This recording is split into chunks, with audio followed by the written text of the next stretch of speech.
Hello, hello.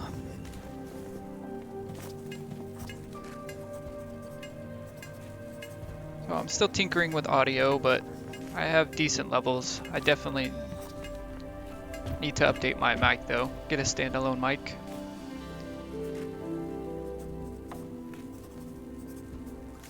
Today I'll definitely be starting with the Clairvoyant. It's a class I've talked about having struggles with. Weaver is still the lowest class in my opinion, although both of these do seem to do very well in co-op because they have a lot more support augments on their talents, and so I've seen the Clairvoyant do really well as a hybrid support type in co-op. It is very strong, it's just a lot tougher to play because as I've said before, the 2 and 3 abilities, the Pulse and Spirit Bomb, you can't see their radius when you're moving your ball with telekinesis, so it's a fun champ. Definitely very unique as far as this game goes. She's definitely been compared to Orianna from League of Legends, and that's the first thing I thought of too. I'm not a big League of Legends fan, but I do like watching LCS and Worlds and things like that, so definitely Orianna vibes is what I got from this class the first time I saw it. So I'm just going to jump into a run. I've been doing unlocks as well. It hasn't caused me to lose a run on stream yet. This is the hardest unlocks. I'll probably do this off stream. I wanted to try to do them all at once, but I did my first unranked ever last night. Well, not ever, I'm sorry. My first unranked since early, the first day of the game actually, to try to do all of these at once, and boy are they tough. Taking no ascensions is really tough, even in unranked. But I tried to do all 3. I think I may have to do like one at a time because I was at like 900 quillings. I was at the last boss and I couldn't kill him with no ascensions, but I had been taking damage the whole run. These are actually pretty challenging even in unranked. So what I've been trying to focus on is just the classes, because I can still win runs and taking some of the other talents, right? And it's good to just get an idea of every class and what they're capable of. And you can read the talents all day long, but I definitely learn by playing and learn by doing. So some talents and vestiges I thought were bad when I read them. After I used them for a bit, I could see synergies and what use they could have in certain builds. So it looks like all I'm missing on Clairvoyant is a critical telekinesis and charging pulse. I have done all the ascensions, but we'll go through. I haven't lost on stream yet, but that probably means I'll lose now. But let's just jump right in. After I get through all of the classes with a full commentary, I'll probably try to tone down the commentary some. Not sure yet. Talking through and giving commentary on these has helped slow myself down, and it definitely means I make less mistakes because of it, but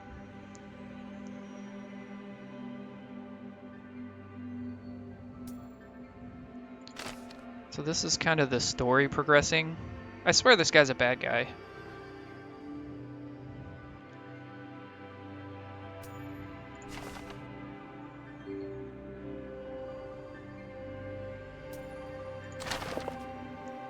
Yeah, I think he's a pseudo bad guy or whatever. He's gonna be the final boss for release or something. Alright, let's see what we got here. Fully augment 3 bindings is usually easy. I don't really want to fight Argolath. I've fought him so many times. I've beat them all on gold, but this is probably the easiest boss overall. but it can definitely surprise you, switching phases and popping out a bunch of minions and the whole screen is full of damage. But I think overall this is definitely the easiest boss. I actually don't even know what he's called.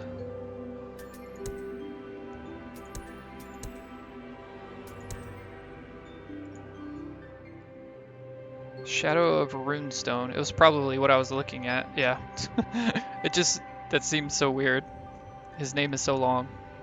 So yeah, I think he's the easiest boss overall. But I'm just taking it because I really like the fully augment 3 bindings too. I don't think I've ever failed this quest. Unless I've failed to run. Alright. This Clairvoyant is mainly magic. She does have her telekinesis, but from my experience so far, you don't want to be using it too often unless you get some crazy augments on it. None of these are very good, honestly. You don't really want spiked. You can get some shields passively, and you could always get the shield talent or ability as well. But these all seem pretty bad. Shattered Crown feels like the best. I don't really want to be under 70% HP, but I guess I will be sometimes, and it's blue, and these are kind of... This helps just my telekinesis right now, so I will take the blue one. Just Shielding Aura is okay. Again, this is one of the talents I think is better in co-op, but one free shield is never bad. I don't like percentage talents unless they do something like give you a globe, or just getting one psionic charge isn't bad, but this is also your big explosion, the biggest AoE radius, highest damage to start if you have full psionic charges. I think that's what I'm worst at on this class, because I don't look at my buffs enough over here. I don't know sometimes when I have the full psionic charge. Definitely need to play her more and get used to it. I definitely don't want to re-roll this early, so let's just take what I think is the best, which might be just Critical Pulse. Again, this isn't bad, but I would rather get other talents on it. Since it's 35% every turn, every battle. I mean, the math would work out to where you would get at least one charge a battle, probably two, unless you had really bad RNG. But this is just possible crit. I'm gonna take what I find the easiest, just to try to win the run. So that would be the movement one, in my opinion. The 15% health isn't bad until later, so it's pretty easy too, but I get 50 for the movement one, and I feel like that's the easiest of all of them.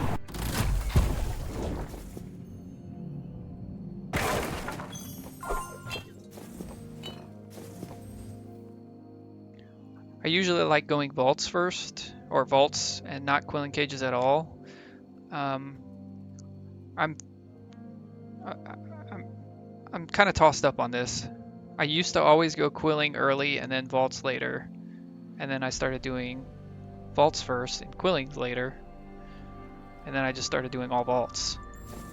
If you go to all vaults, you never really have enough to buy your 2 augments, so I've kind of come back to do the first 2 quilling cages and then buying augments and then doing vestiges the rest of the way. The early vestiges definitely help you clear early battles without taking damage, but you do end up replacing them by the end of the run almost all of the time, so get started.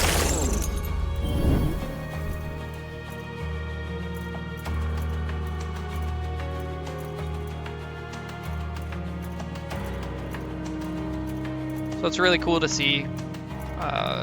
Your ball has its aura around. Kind of just drops where you start. These guys both have 100% extra HP. This guy's already attacking me. Anytime you telekinesis through yourself, you do get 1 shield, so it's kind of good to move yourself around and try to hit yourself as well. But hopefully I won't repeat myself too much here. But this is what I'm talking about. If I move my ball here, I don't know if my 3 ability will hit. And I don't know if there's... So I can kind of do 1, 3 and get an idea of how big it is. But there isn't an indicator that shows me for sure my 2 is going to hit or my 3 is going to hit, you know, my other psychic abilities. I'm going to focus on these 2 since he's directly attacking me, and then just try to get out of the AoE. This does put an aura on them as well, a hazed aura, so if I leave the ball here, they'll take a path, you know, extra magic damage at the end of the turn. So it's almost like a poison tick or a burn tick. But I think it hits before their turn, before they get to attack. I'm not sure. We'll see here after this first turn.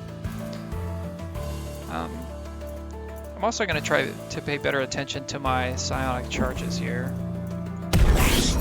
So I get 1 for every cast. Unfortunately, I still probably need to use my 3 as well just to avoid this damage.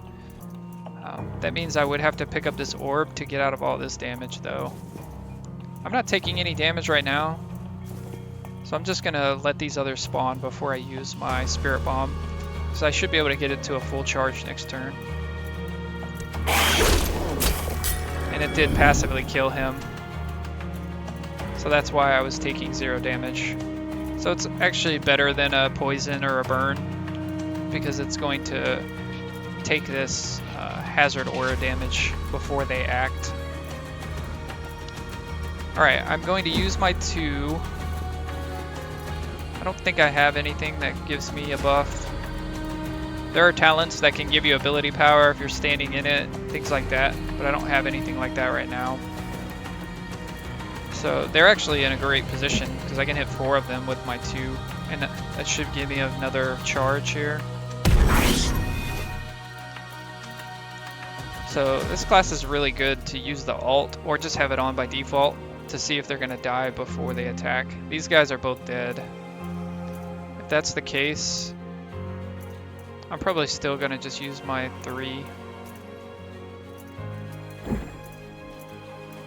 I don't need it to do these 2 guys, but I'm going to pick up some globes and start to get this cooldown back. Maybe I move it over here and do it to hurt him, but then I'll have to move it back. It's actually interesting. Early turns. I'm sure there's a solution here where I take 0 damage and get over here. So let's see.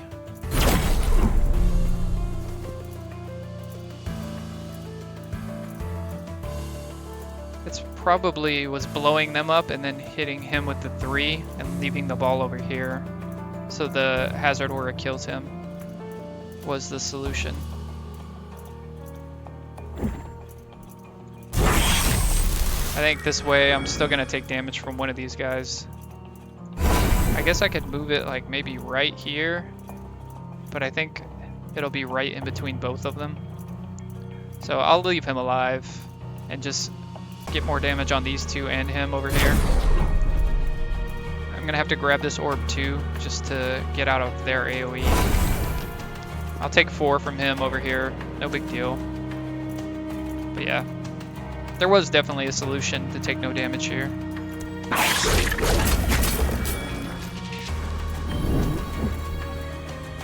These are the last 3, so I can just kill them, hopefully with my combo. This should give me the full charge. And yeah, oh, it doesn't kill him though.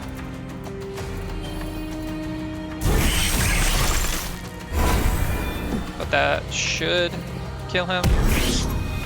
Yeah. Not bad. We did take 4 damage, and I don't think we need to, but still, it's not bad.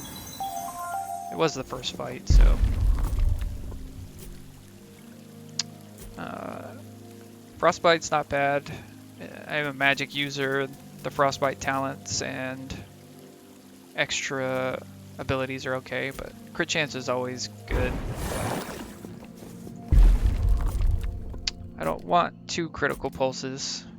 I like to spread out my gray talents. 10 damage on this. I usually like flat damage early to help clears, but I don't use the telekinesis to do damage a lot. I just use it to get my ball into place.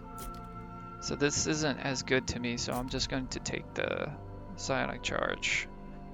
I don't love it, but I definitely don't reroll this early. I may still end up taking the damage on telekinesis if that's what I'm offered for my last gray talent. I kind of like putting gray talents on my extra abilities since they're typically on longer cooldowns. Cleave is very nice, but this is a mainly magic person. Invigorate is very nice. Pilfer is really good too, but I like taking this on classes I am better on because this is kind of a win more button in my opinion. But there are definitely strategies built around getting a bunch of quillings and going to the nodes that you can spend your money on. I'm just going to take the Invigorate. I like Invigorate, Invigorating Spirit Bomb, or Psychic Pulse, depending on what augments I get. I will want a more defensive talent, or ability, I'm sorry, for my last one. I guess these are called bindings. I'm using terminology from all the other games I've played in my lifetime, but yeah, they're called bindings in this game, but I'm always going to get that wrong. Sorry. I'm going to call them talents, abilities. I will do the Quilling Cage again here to get the 250.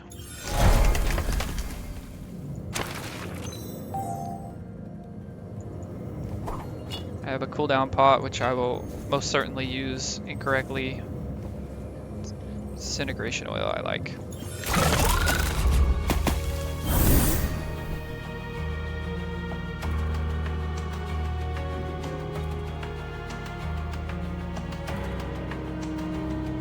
I typically like being greedy.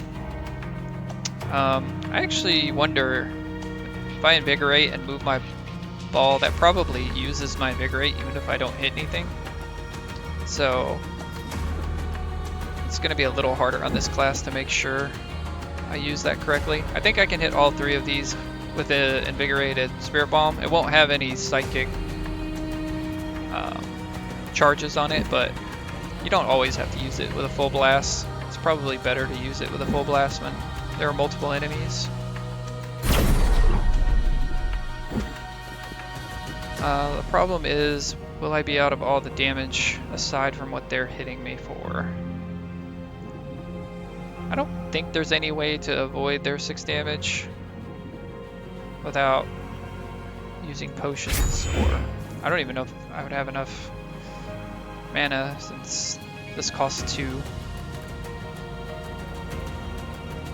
I could like telekinesis the ball back and forth, hitting one of them and myself to get more shield, but I just don't feel like that's worth.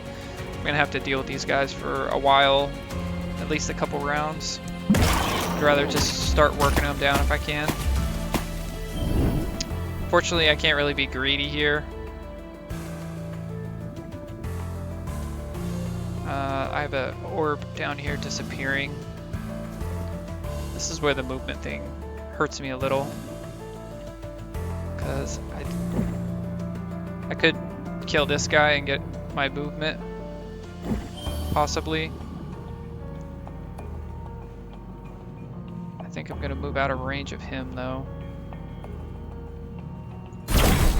Yeah.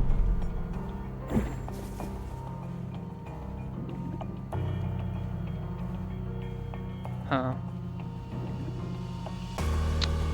I definitely don't want to be over on this side. The money's just getting away. There's nothing I can really do about it. So I can hit all 3 of us with a move. I don't know if this is worth though.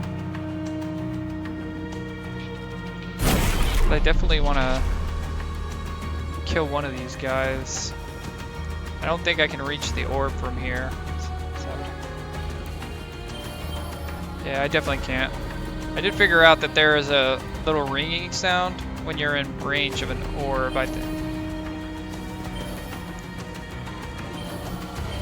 So I have to be outside of my circle to reach it. So I guess that means I just cast another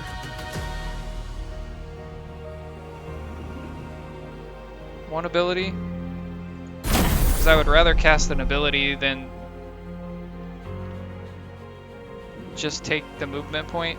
Although this is probably wrong because I could have killed him with my Psychic Pulse. And this way he's not dying. So that was a mistake. Sometimes it is better to just use your movement instead of an attack. So yeah, that one will cost us a little. We also completely lose that globe since it was disappearing. Alright, well that's pretty. I like seeing everything dying but one guy. Let's go ahead and do that. We're gonna have to get up here. I should have moved more when I grabbed the globe. Because again, that kind of locks me into a smaller circle, right? I'm definitely moving this. I will blow him up because he is attacking me. They both are. I'll grab this. Maybe I should have grabbed that. This should still kill him. Okay, mistake. Costs 7 HP. Burn is okay. I may heal as well for my mistakes. Let's see what's up here first. This was what I was talking about earlier. Gaining ability power. Anytime I pulse while I'm in the circle. I feel like this is really good in co-op, but not as great in solo. I said I like getting the gray bindings on my other talents because they're on longer cooldowns usually. So I don't want to put 2 gray talents in my main abilities. So I will get this one. I think I'm going to take the health since I have nothing that burns right now, and I may get nothing that burns. So I'll just take the health. Tether Shrine can brick. I don't want to spend my money. I want to spend it on augments for my bindings. So let's just go to the study. This can also brick, but I only have 1 vestige, so, you know. Oh, there's the flame. This is good on classes that you are comfortable with. As you just saw, took 7 damage there, and this I would have possibly taken more damage, possibly not, because I could have killed them faster. There is a drawback to this, but I feel like if you're really comfortable on the class you're playing, it's always a good take. Except for maybe the Weaver, because the Weaver's always going to get hit. Like, his abilities just aren't strong enough until you tether multiple mobs and stuff like that. But I'm not great on this class, so I'm going to grab the Flamey. It's just free damage, right? So I am a magic user, even though I have no magic power yet. I plan to get some if I get offered it. We will go Superior Vault here.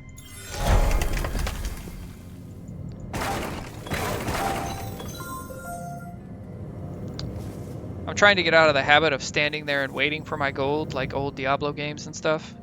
I definitely noticed that I've been standing there and waiting. I think in the beta too, I outran some of my money before, so maybe they changed that, or maybe I'm just crazy and too used to old Diablo games.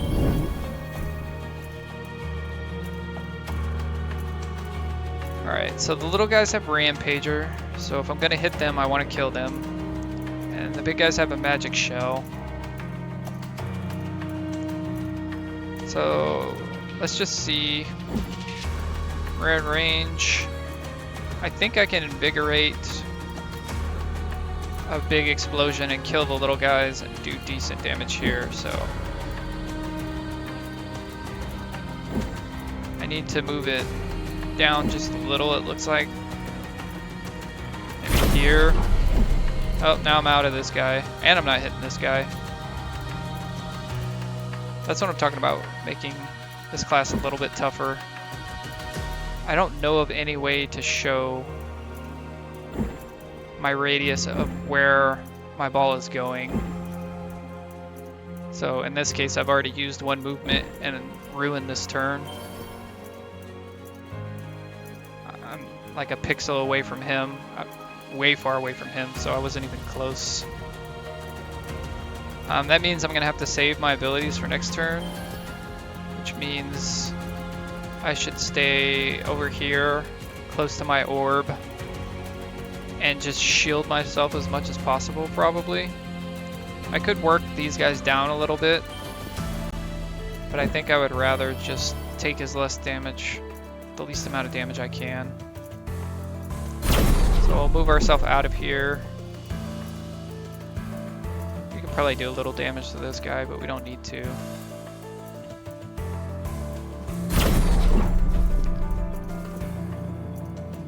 Oh, that sucks. I don't get out of the other AoE by casting.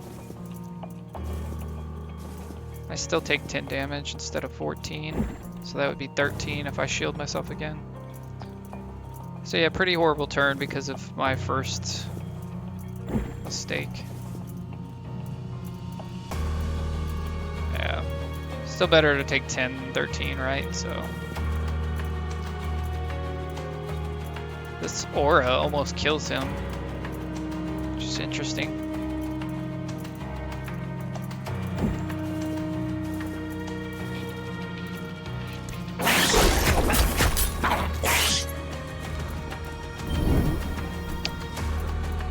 Alright, we have 2 direct attacking me. 3, 4.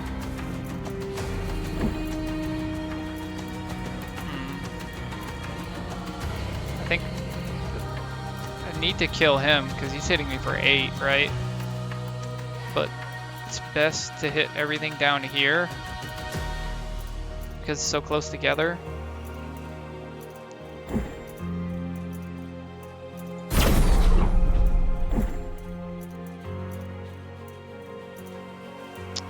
If I invigorate this, it should kill all this and do good damage to these guys.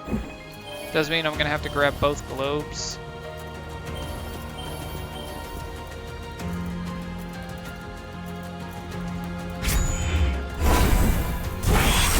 Didn't kill him. Interesting. This is going to hurt.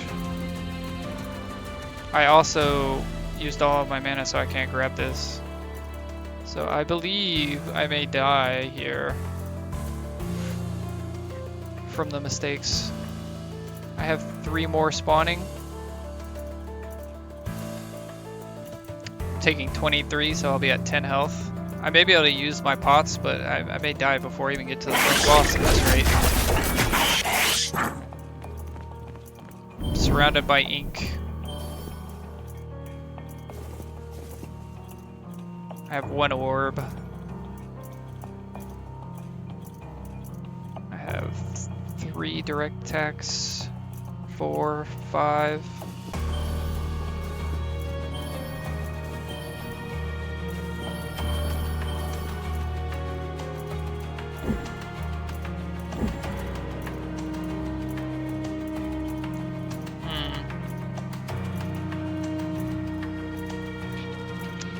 Well, we're definitely using this.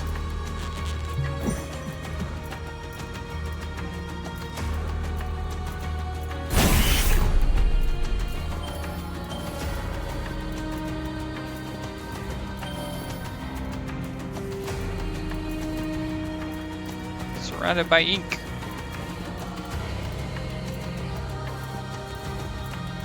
I feel like I was in a spot, but maybe I wasn't when I first casted.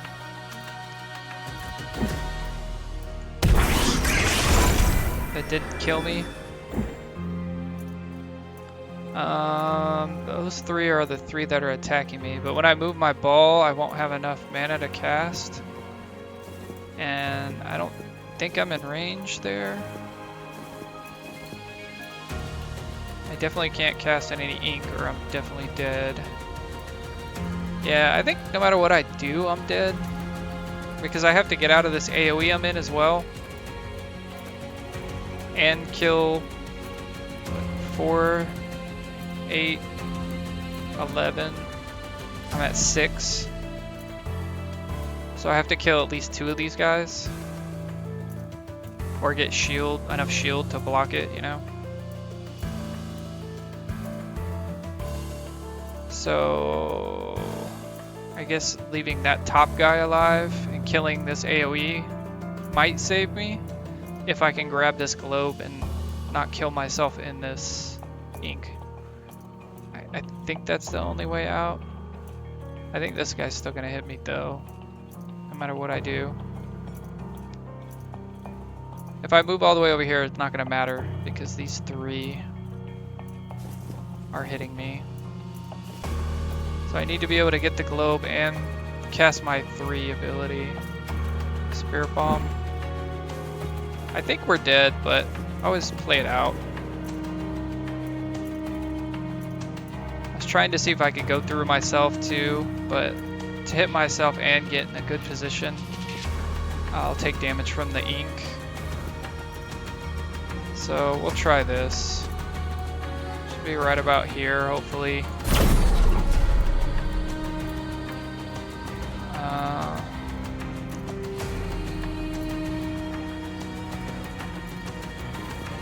Should be able to grab this, take no ink damage. Not hearing the little noise though. Am I not close enough here? I was. So I still have 2. So yeah, I think I'm dead. Because I won't be able to cast this and get out of all this AoE. It does kill everything but him. But he's gonna jump on me and kill me. Because I'm in this AoE too. I wonder if he'll die. This is actually gonna be closer than I thought. I didn't. If he dies from the hazard aura, I only take 4. Oh, but he didn't die. So yeah, these 2 don't die. Oh yeah, they do. I do live. Wow. I'm gonna have 2 HP.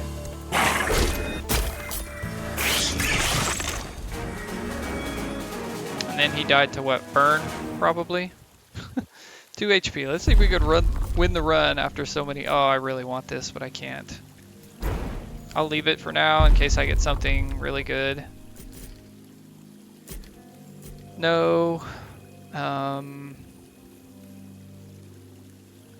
I just want the ability power. More damage, more damage. This is a good support talent again. This I like because moving the ball around for free the first time is nice. You can see I'm always having mana problems or will problems. This is a blue, but I'm almost dead. And this is on the longest cooldown I have. So getting this or this is way better. I feel like this is a better talent, unless you're in co-op, than probably this one. But this would have helped me a ton when I moved my ball into the wrong spot, right? I think I have no choice but to take the health here. I like magic power. It's only 1, right? We can get that later if we live. I mean, we still only have 10 health, so it's highly likely we die.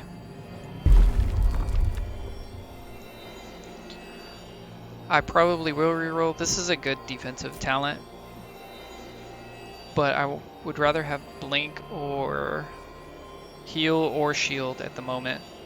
I'd actually surprisingly really like heal right now because the early fights you can sneak in a heal here and there and it would help me get my health back up. Yeah, hopefully I do get one of the other defensive talents available.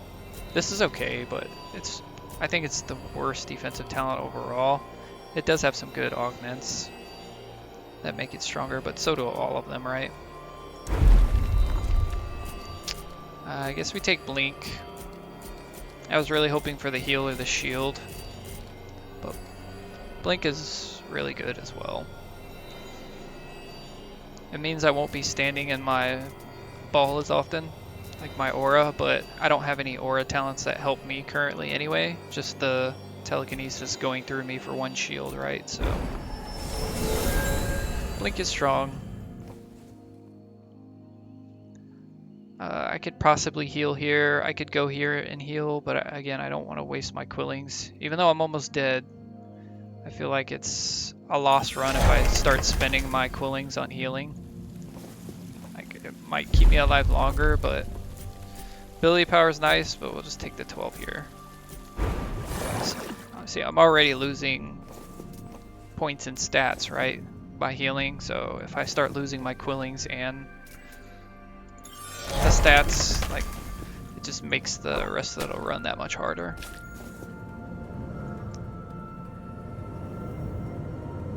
I have to take more risks. It sounds crazy to take more risks when you're at lower health, but I feel like that's the only way you can kind of catch up and win the run in some cases.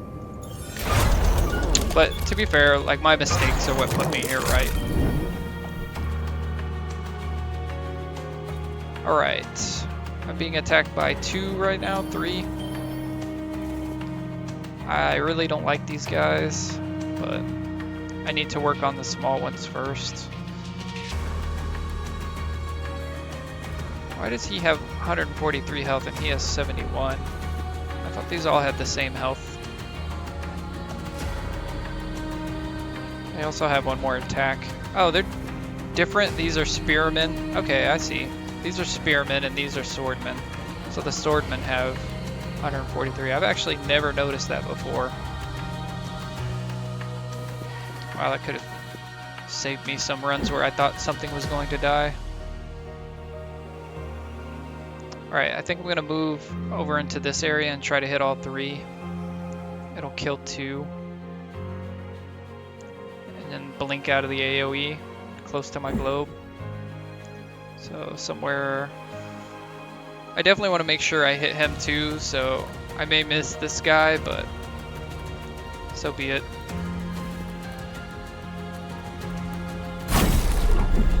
Okay, I did get them all.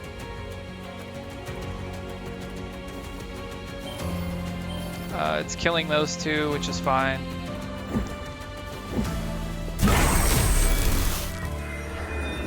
I will blink over to my globe. I don't think I can get my ball back over here and kill him. I guess it's possible if I pick up the globe, but I don't think that's worth. I'm just going to try to move my globe one more time to hit these 2 guys. And try to set up to kill all 3 of these next turn.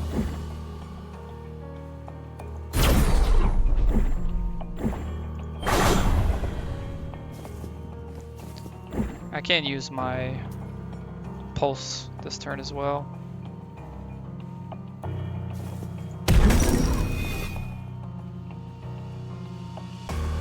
Not bad, but we're still getting whittled down. I think I'm gonna use my fish actually. I should have used it, you know, before the first turn if I was going to use it, but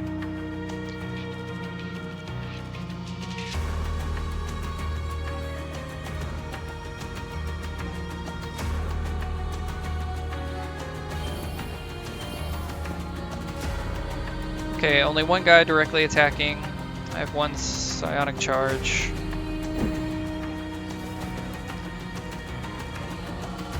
He's also got reversal. Double his HP this turn. I'm going to go ahead and grab my orb. Maybe I should cast Invigorate first.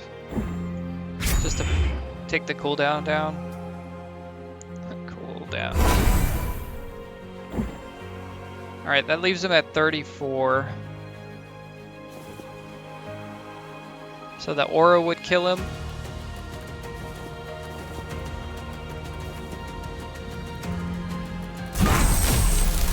I think. No, it won't. So I will have to cast my 2 ability. I do get a free movement, so I'm a little bit short on killing him. But maybe just moving kills him.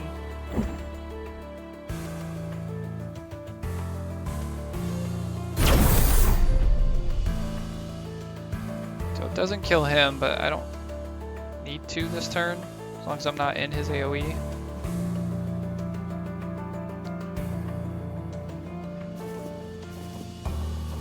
So the 4 damage I'm taking is from him, I guess. Is he doing AoE ability? There's no point in not casting my 2 if I'm going to go get my globe next turn.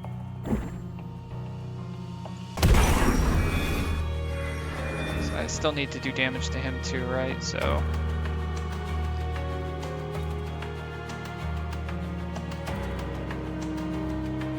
I can give myself a shield and take 3 damage. Maybe that's a smart thing to do right now. Make sure I don't stand in the AoE. I should still be able to do a little bit of damage up here too.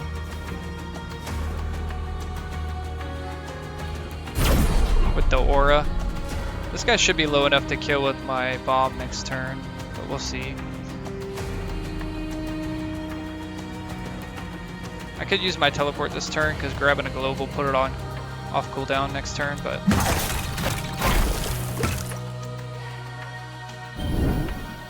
they are spread out horribly.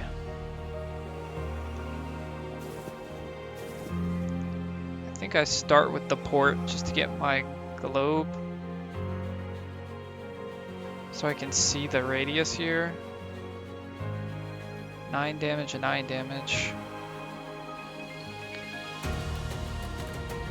I'm gonna have to use both globes here if I have a chance. Which means I might as well start moving it to kill both of these guys.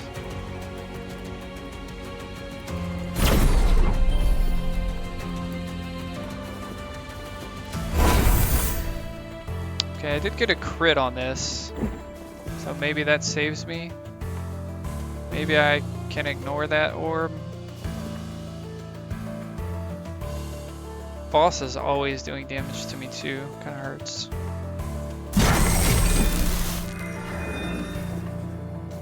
Still dying, but if I kill this guy, I should be fine. At least this turn. Do I have to do that? Yes, I do. Well, I could move the ball into him and me, and that should be enough. Yeah, now I'm only taking 3. I could port and get my orb and do all that, but there's so much ink around him, I don't even want to deal with the movement. Like, I may grab this and just have to use it to move out of the ink anyway. So, this is fine. I'll only take 2 damage here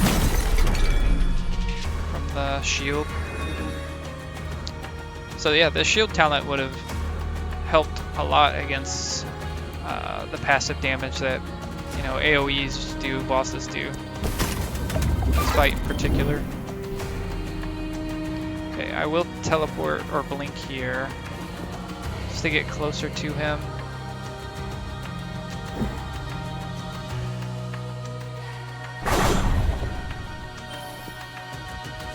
Grabbing the orb shouldn't do any damage to me. I want to invigorate first. Probably not.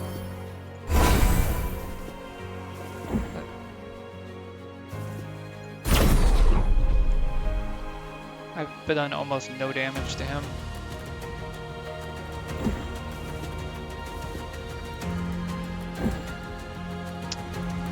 Do have 2 charges.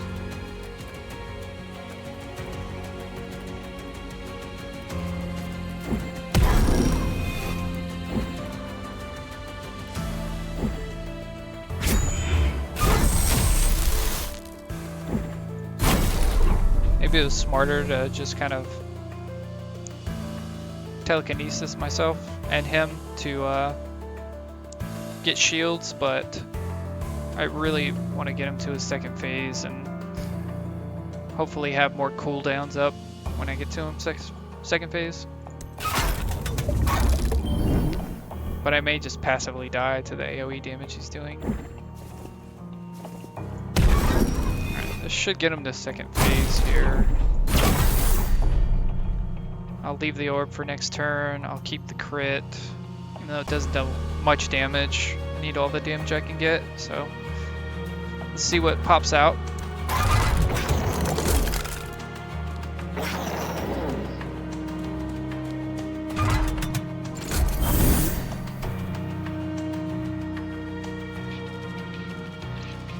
Okay, 3 guys attacking me direct, and a bunch of AoE. So no matter what happens, I need to kill at least 2 guys. This guy's doing 9 also. These big shields are really hurting. I actually don't understand what's giving them all these shields. Is it just this boss mob?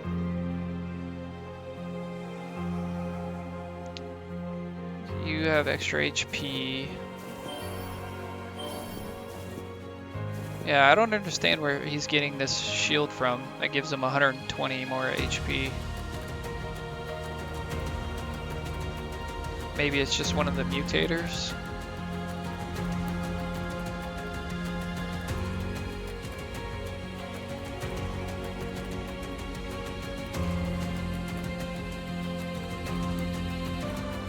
Possibly. Anyway, wasting time on a run I may have already failed, so I have to kill these 3 guys. Well, I have to kill these 2 guys for sure, because that's 12 damage and I'm at 11. The boss is also doing damage, so I think I have to kill all 3 just to live this turn. So let's just get started. We have 2 orbs. We'll probably have to take both. Use our free movement and move up just a bit to hit both of them. We don't have full charge. We have a crit on this, but I need to hit as many guys as I can. So this is why the telekinesis damage talents or bindings or augments don't seem as good, because sometimes you have to place your ball just in between everything and you only get to hit maybe 1 mob instead of, you know, Moss Cloak and Weaver and others who can go through the mobs. So I think about right here should hit 3. And that's actually hitting 4, which is nice.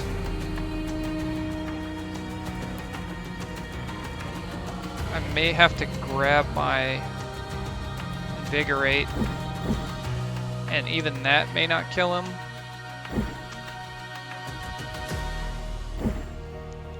Yeah.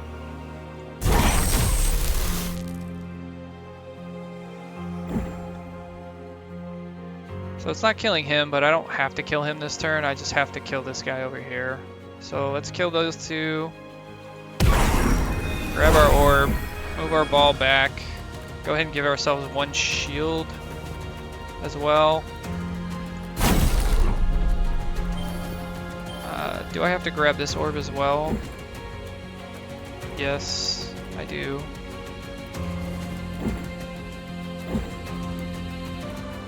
I'm at 64. So Invigorate should kill him. Oh, I actually got a crit on my Spirit Bomb from that. Leaves him at 1 and him at 43. My Hazard Aura does what amount of damage right now? 59. So I actually don't have to kill him anyway. So here's what we're gonna do. We're gonna teleport over here first to make sure we are outside of all the damage but the boss. It still shows us dead. And it says we're still dead here. Even though I thought this would clear enough to kill us. All we really need to kill is this guy. And he should die from this. And then the hazard aura. Yeah. So we were taking 5, but that's basically from the boss. We do have 1 shield, which is, he's doing 6. But yeah, we did survive this turn, but it still doesn't look very good. I could use this potion, but there's no point in using it at the end of my turn when I have no cooldowns or no willpower to do anything. Alright, I'm quickly running out of space here. I feel like I need to grab my orbs every turn, but let's just start the turn and see. I feel like just moving the ball like right in the middle should hit everything, even this guy up here, hopefully. I definitely want to keep him in range. Okay, that's nice. I can hit everything.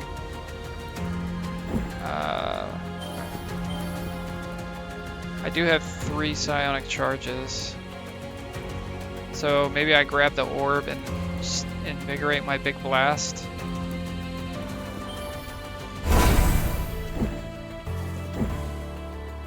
Yeah, it should hopefully kill everything except for the boss, of course.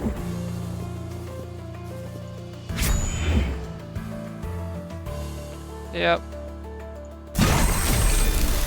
Alright, there's no way to get out of the boss's AoE, so I might as well just stand here. I'm still dying. I only have 6 health. So I'm just kind of passively dying to his AoE, right? The only way I can kind of stop that is shielding myself. Does at least hit him too, but it's just less damage, right?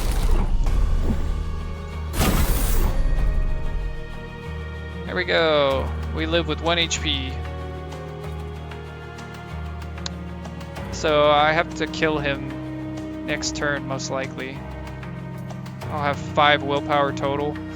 So at most I can get 5 shields. And he's likely going to do 7 or more damage again, right?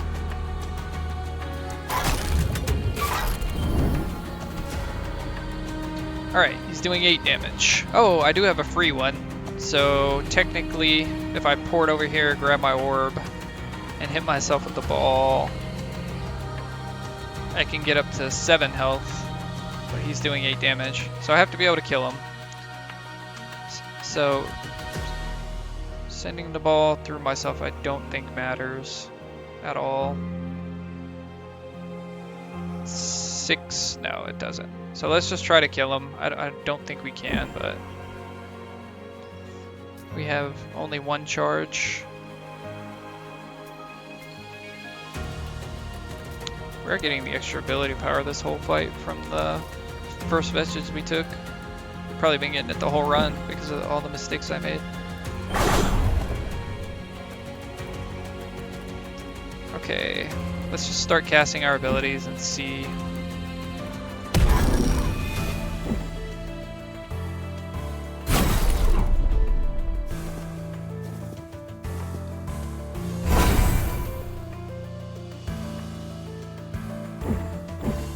I don't think there's any way. Even if I get to 3 charges, I won't have enough willpower.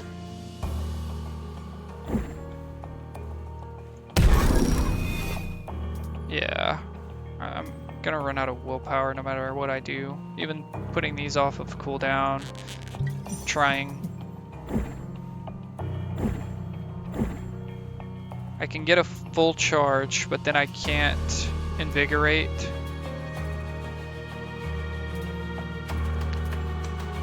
So it's just awkward willpower amount, right?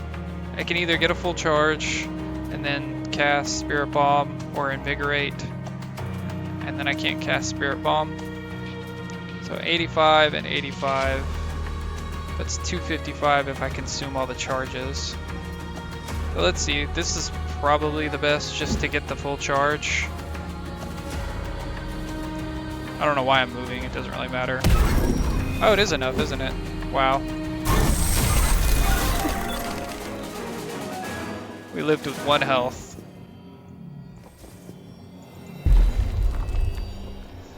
Well, an ascension might help save me, but I think we still may be doomed.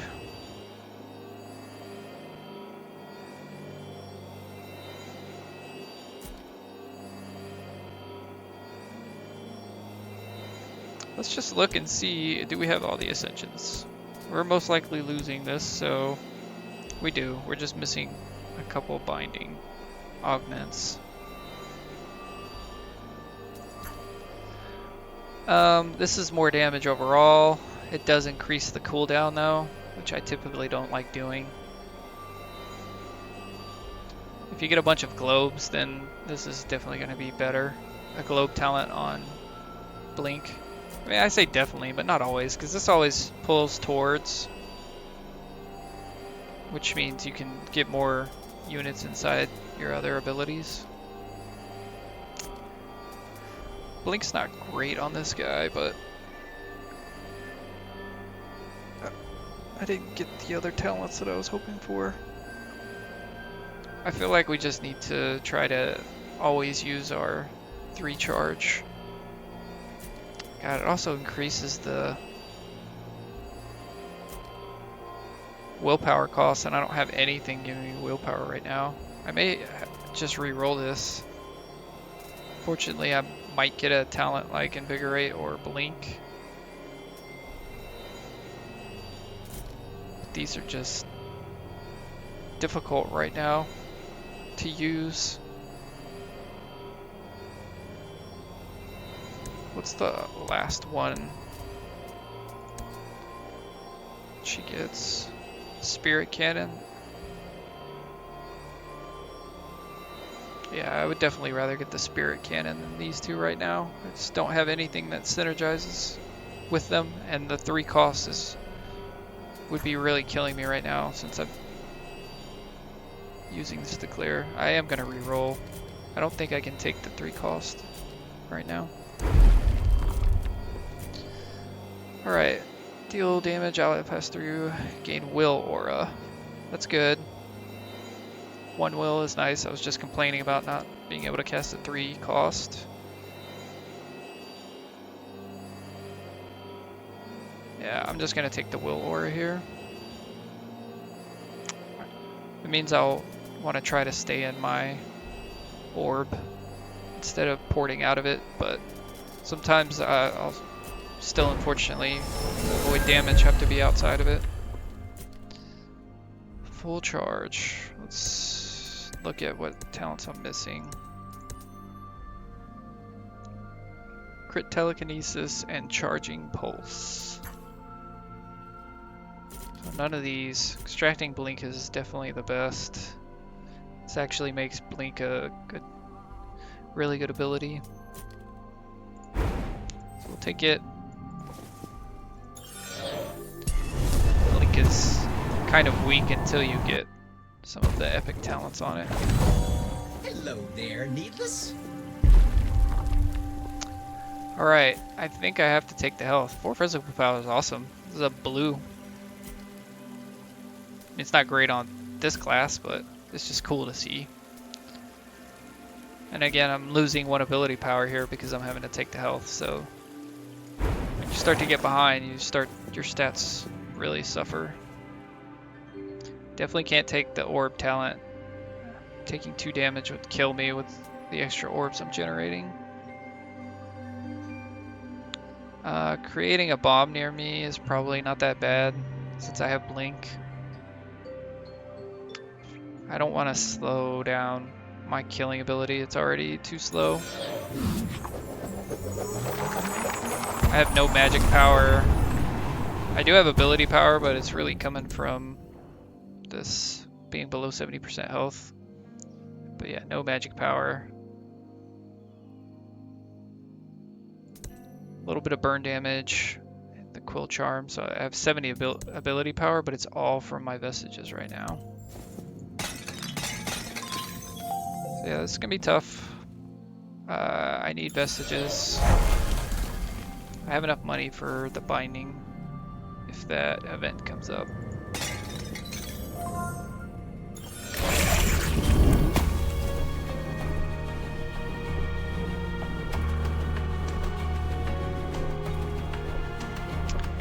Physical shell is not bad.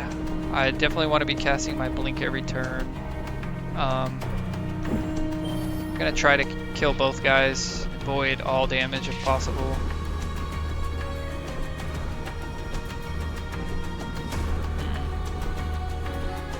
I may have to invigorate my psychic pulse to kill this guy.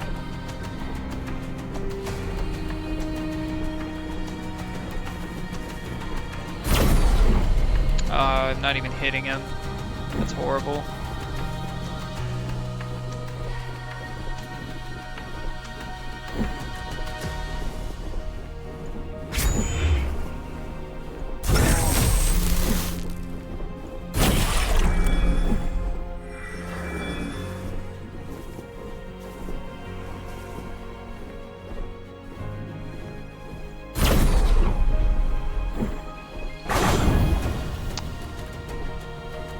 Alright, I'm taking no damage. I'll just be set up for next turn with 2 orbs. My will aura. So I should have 5. Should be okay. I think another one of these is going to spawn out, and he's going to direct attack me, so I'm probably in trouble next turn.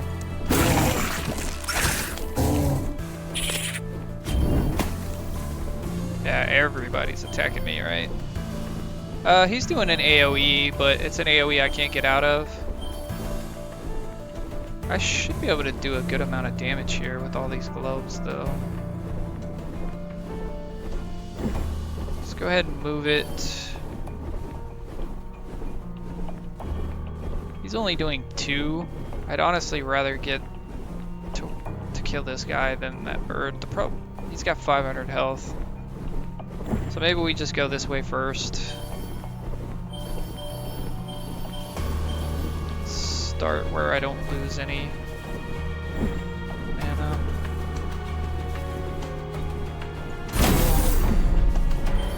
We didn't get him, unfortunately.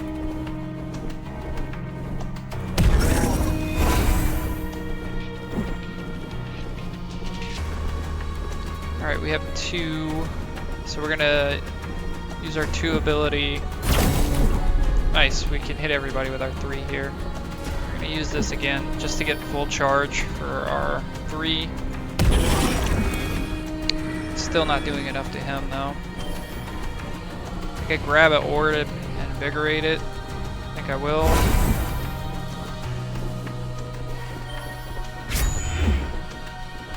Still doesn't kill him, but I just think it's worth it. I could leave this globe, but I really want to kill this guy. How many inkies did I give him? 4. So he's doing 5 damage pretty much no matter what. I can't do 1000 HP this turn. I can do 160, I think, though.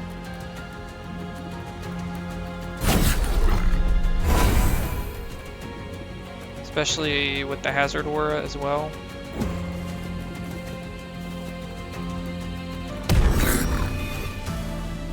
Oh wow, 11 HP with the hazard aura. If I had 1 magic power, it's okay. It sucks, but it's okay. I'm just gonna port right here so I can get a shield when I hit him.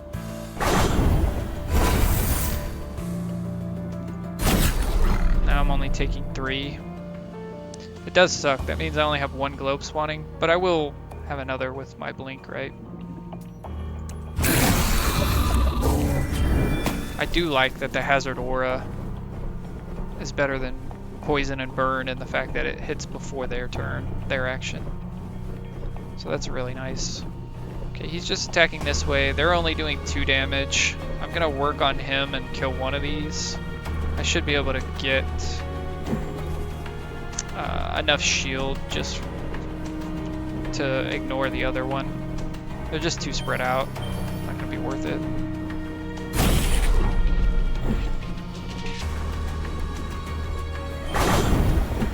Hit myself one more time. Set up to kill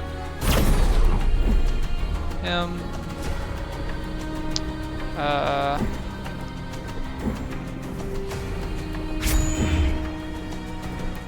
It's not fully charged, but that's fine. I just wanted to kill this one. Get enough armor to block that one. I still have 2 orbs here.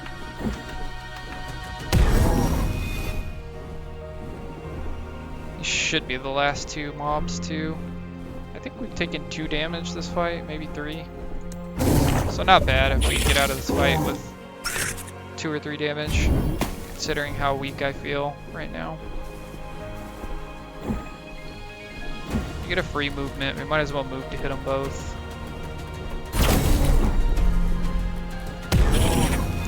He's doing his AoE. I think I can do 700 damage. I still have a blink this turn. And 3 orbs. I am fully charged, so I want to use my 3 ability. Do I want to invigorate it as well? The only thing I don't like about doing this is I'm grabbing an orb and I'm getting no cooldown reduction on these, right?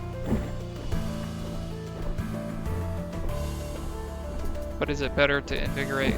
It actually probably doesn't matter right now. Let's just do it.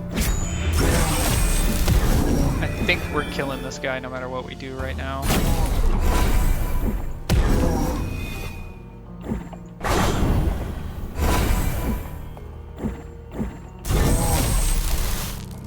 Yeah.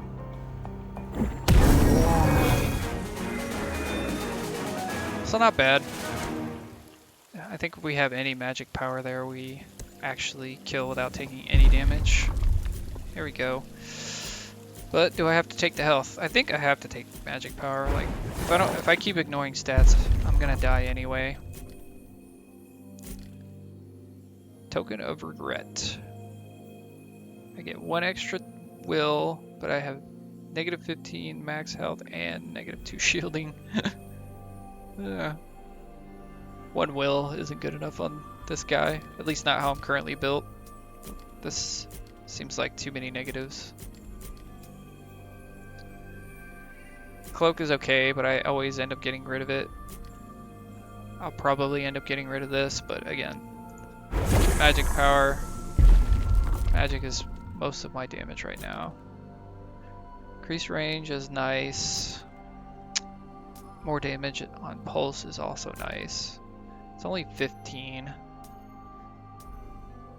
But that will scale a little higher with the 3 magic power now. I haven't had any trouble yet reaching, but that's kind of like famous last words, right? So I'm just going to take the pulse damage. Had more trouble killing things than reaching them. And then just misinterpreting where the damage is going to be. I may take the shrine here instead of the gardener, just to get another chance at healing and magic power. I typically like sea breaches, but I can't afford a brick on a sea breach. Like, if you're low on health, a tethered shrine is never a brick because you'll always have health as an option, right? So typically I would rather take crit chance, but right now, if it's not magic power, I'm taking health.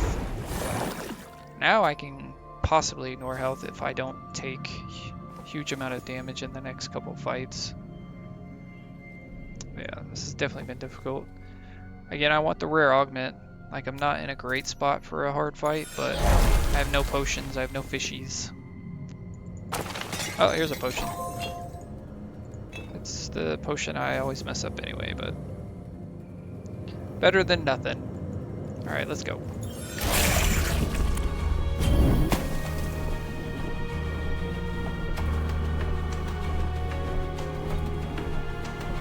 Okay, 2 damage from all these guys. I'll probably have to ignore him for a turn, but no big deal. I think I can kill all 3 of these with just 1 of my spirit bombs, if I get it in the right spot. Yeah, I'll have to invigorate it, but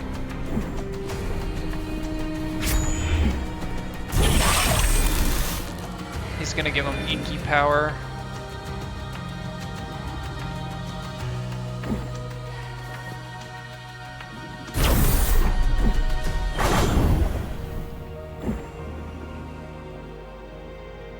Why did that radius? Wow, that was a little visual bug. I was just using the hotkey number 2 for my ability, and it made the radius the whole circle I was standing in. No reason not to cast it, right? He is giving inky power, but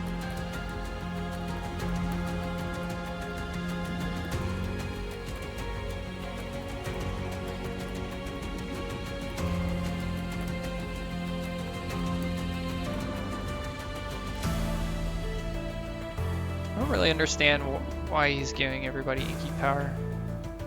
Supportive spell.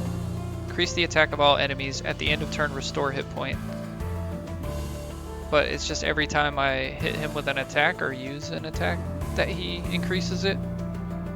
Every action I take, I guess. I used 4 abilities technically.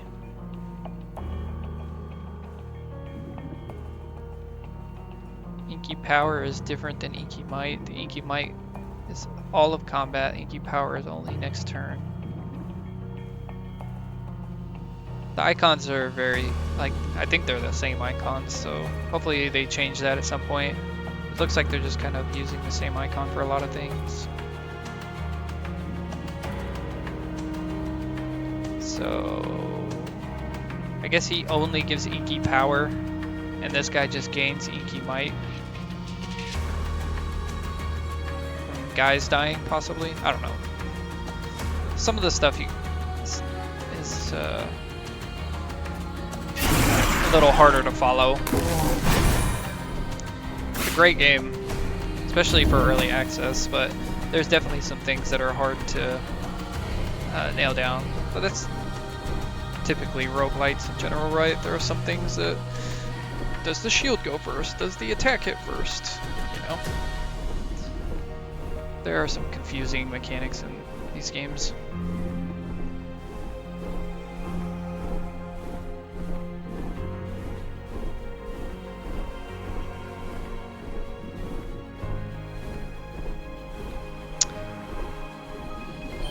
Okay. 1-3 attacking directly, but they're only 4 damage. I'll probably ignore him for now. He's gonna buff up all the attacks. He's doing AoE.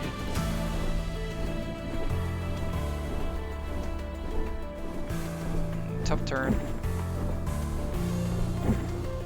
I definitely want to kill him and try to kill him at the same time.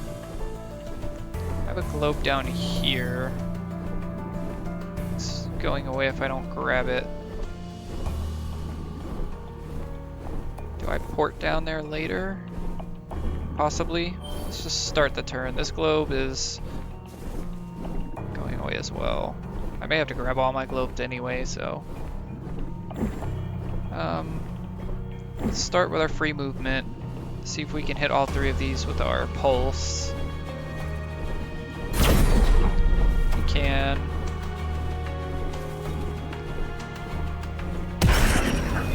Grab our orb. I was hoping it would kill him. I don't know if an invigorate will kill him, but I guess we try. Will. This has a big enough radius where I could probably move my ball and kill him too. I run the risk of missing this guy though. But I think it's a big enough size to where I'm okay to do this. Oh, I almost moved it too far. Oh, you know what I did do though? I messed up my invigorate. So it was a mistake anyway. I got greedy and wanted to kill him as well, so I used my invigorate on my telekinesis instead. So, a little bit of a mistake. I think I can still kill this guy, but it just means I won't be able to start doing damage on anybody else, right? I wonder... Can I work my way back here and port back up here? I have 2 casts.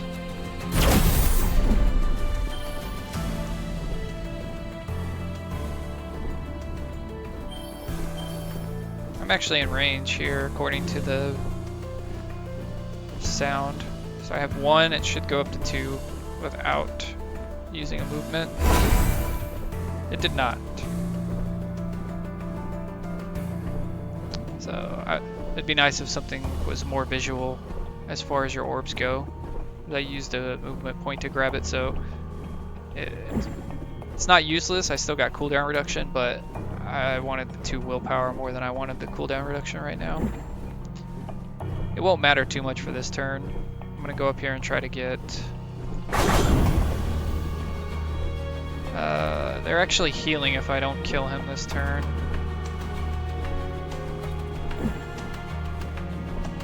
So I think I'm gonna have to grab my globe.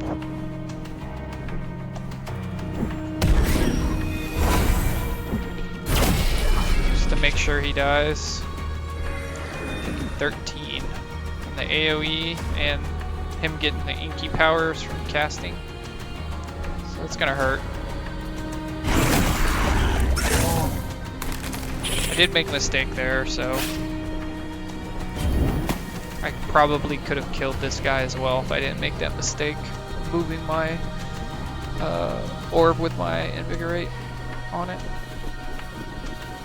Alright, they're in a very good setup to Spirit Bomb here. I do have 2 globes because of my blink. I feel like I may miss him, but I should be able to hit all the bats. He's doing an AoE, so I don't have to kill him. I can just get out of his AoE.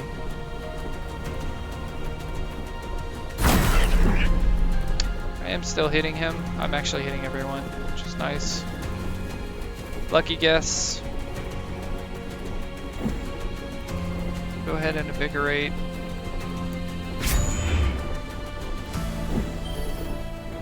I am missing this guy though, but I'm not gonna make the same mistake I made last time.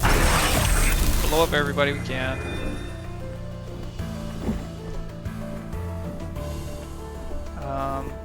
I do have to kill him because he's directly attacking me. Him too though.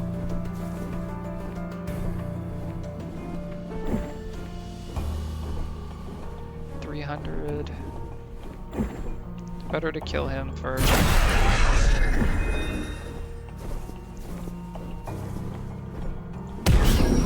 He's also... oh no, he's not healing this time. Thought he always healed.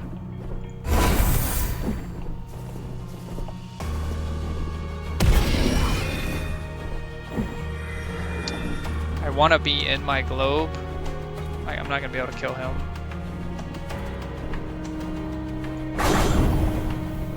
But I want to be in this aura to get my willpower. So I'll do that and get a shield. Also do damage to him. Oh, it kills him. Why is it showing I take 4 damage then? Maybe the burn kills him and not the hazard aura. That's probably what it is. Oh, that's actually bad. I took 2 extra damage because the hazard aura takes him down to Rampager. So he gets 4 damage instead of 2. I don't know if there was any way that I could have known that. I guess if I paid attention to how much my hazard aura does, then I would have known. Leaves him at 7 HP. If I had something for free, I could use my potion. If it was like free but on cooldown, but I don't, so this does nothing right now. Which is why I don't like this potion. I forget about him and look at him when I make a mistake, and it's...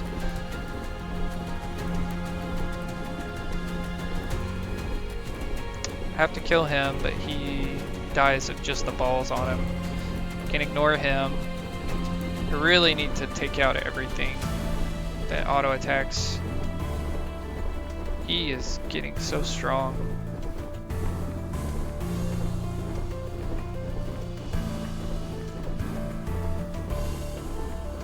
Oh, I should have killed this guy early. I even looked at this, but I didn't really read it. So that's another mistake. This guy's been gaining health from everything I kill. I don't know if I had opportunities to kill him though. He's just got so much health. Like everything else has like 100 or 200 health, right? It's gonna die passively when I'm working on him. So I've just been giving him a ton of strength, and I'm gonna do it again. There's 5 guys left, so he's getting 5 more Inky Might. Alright. It's not in range of him, fortunately.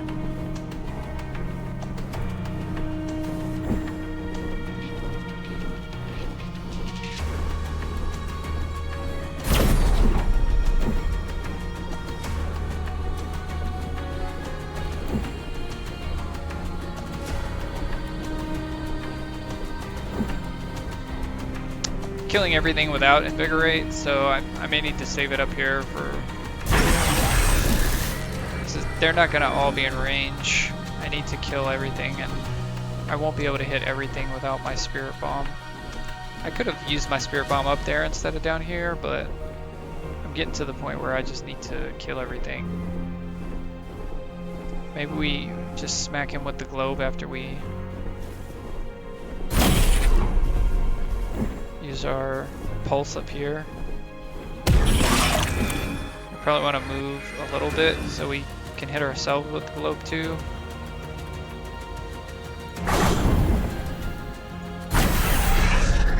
And now we just start hitting ourselves and him with the globe.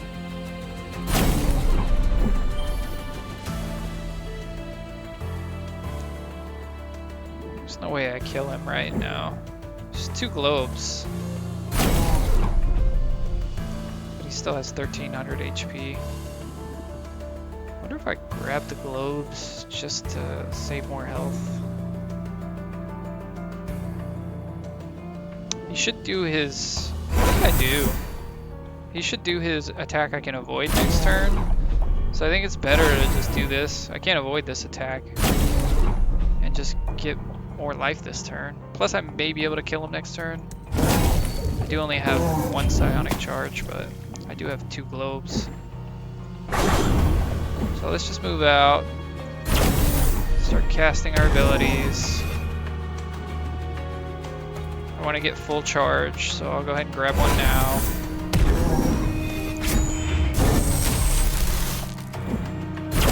That was a crit. Doesn't kill him. He got a shield. Where did he get a shield from? Armored? Yeah, 138.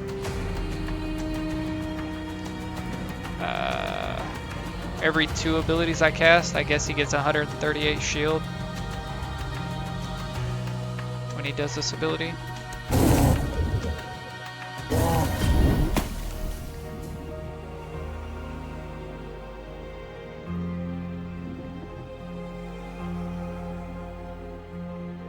Alright, I have to kill him this turn. I mean, I can live, but I'll be at 1 health again, or, you know.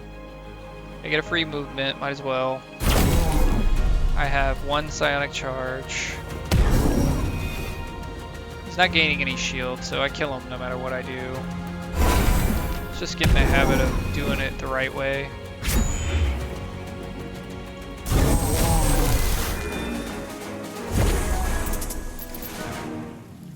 Tough fight. Lost a lot of HP. Thankfully, I don't really want either of these, so I might as well take the health. But again, I'm missing out on a lot of stats. 1 psionic charge is nice, because I'm always having to grab a globe to cast another pulse to get full charge. Full cost discount is nice, but I would rather have it on Spirit Bomb. I actually don't know if it's an option on 2 cost abilities.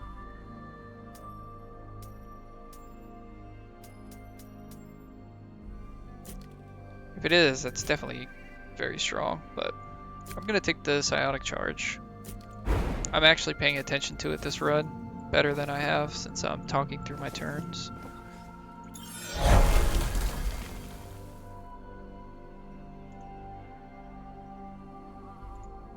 Let's see.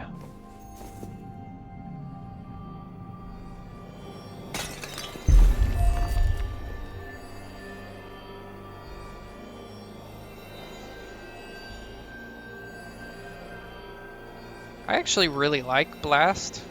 These are, like, the Flash Ascensions are good too. This really surprised me, especially since it's magic damage. And I'm using Blink every turn. I may take this over re-rolling for a Spirit Bomber Pulse. I could afford some of the 3 pulses now, but it still kind of makes my turns awkward. So I may just take this. It's extra damage, and this is up every single turn where this isn't unless I'm picking up globes. I'm actually going to take this. I do have some magic damage now, 3. I can afford the extra binding. I should probably go heal, but again, I feel like that's just losing more slowly sometimes. I'm gonna eat my fishy because I got another. I love that fish too. The 1 cost discount each turn. Alright, let's buy our bindings. Damage aura. That's good. I haven't even been paying attention to... I think it's a crit and a critical telekinesis and charging pulse. This is Grievous. So I won't be able to get charging pulse if I take it. I'll still possibly be able to get the other one over there. It's the best one though, right? I could re-roll, but I would really like some damage talents on my Spirit Bomb. 50 magic damage. Of course that'll scale with my magic power as well. This is just good. Just take it. Oh yeah, I need to fully augment some bindings too. That'll really help me getting the legendary. Range is good, critical is good. It's less good, because this is an automatic critical, right? This is just higher chance. This could hit something like telekinesis though, and be not as useful, especially if I have a bunch of bindings on cooldown. I wonder if Blast, it can probably hit my teleport now that it does damage. Pretty sure I've seen this crit before. I haven't had a problem with the range. I feel like 2 rerolls is fine. Let's go ahead and reroll at least once. They're only greens, so I don't know if I'll get anything better anyway. Health is actually really good. 2 health doesn't seem like a lot, but you're casting maybe 3-4 times a battle. You know, that adds up. 6-8 health a fight, especially if I'm not taking any damage, although I will be. Like I could die at any point here. Definitely taking the rare augment. I think again, I could take the easier fight, possibly get to the boss and possibly win, but I don't know. Maybe my thinking's wrong, that I'm just weakening myself for the last boss if I'm not going the hard ways. That's probably why I lose and slay the Spire so much. I'm like, ooh, elite! I gotta go kill the elite. I don't... I feel like I need to be the strongest, but that's not always the smartest, right? This ball is actually in an okay place. I can move it just a little bit and probably hit everything. I'm not going to be greedy in the fights. I'll be greedy in what I take on the outside, not always taking health, but I'm too weak to go after him. These guys get a dodge, which really sucks. I can't see... Oh, okay. Increase the attack of all enemies at the end of turn. Restore HP. I'd really like to kill these guys, but I don't know if I'll be able to. Let's just move it a little bit, and or maybe we move it a lot just to knock off their dodge. How much does our teleport do? 150. 130 plus the 50. So I'm gonna knock it off with my teleport, actually.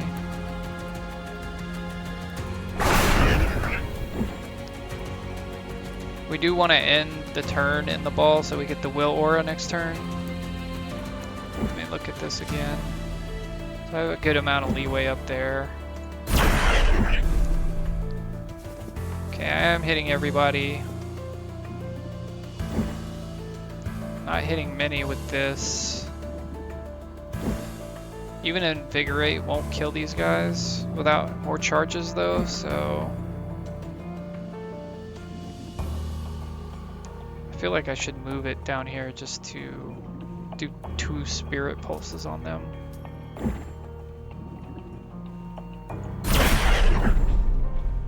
Let's focus on the ones I really want to kill right now. That will kill them with the... No, it won't, because they'll heal. That's right.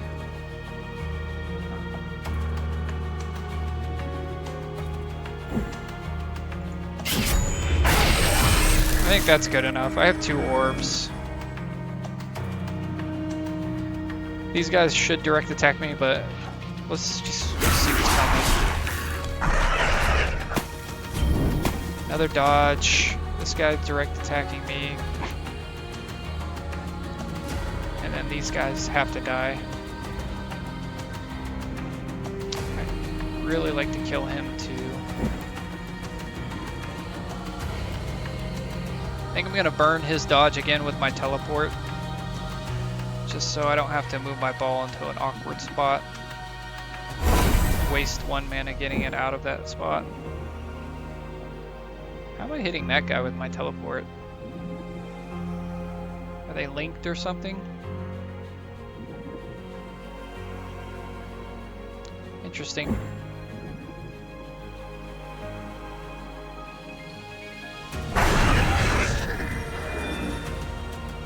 I have 7 willpower.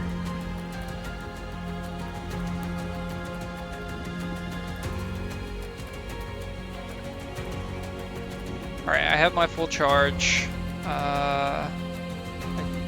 Did this guy's dodge go off?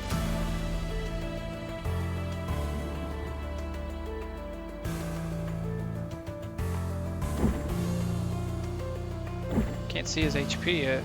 Did I not hit him with my teleport?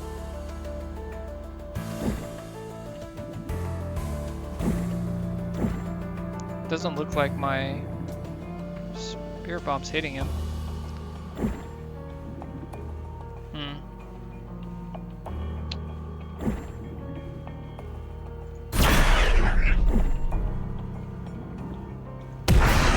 Why do I still have 7 willpower?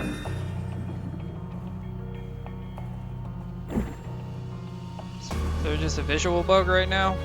No? It's going down to 6 there. I guess I had free ability and I wasn't paying attention from the tuna or something. 2 free abilities. Yeah, I think that's what it was. Because I teleported first, then used 2. My first movement's always free. So yeah, I'm just not paying attention. This is a full pulse. I don't think I want to use a full on them. Maybe I do though. No, I don't care about this guy. He's not attacking this turn. I want to use my pulse over here. But... okay. Yeah. I can actually get a little bit of money here too. I've already teleported, so this means I'm going to have to like walk all the way over here.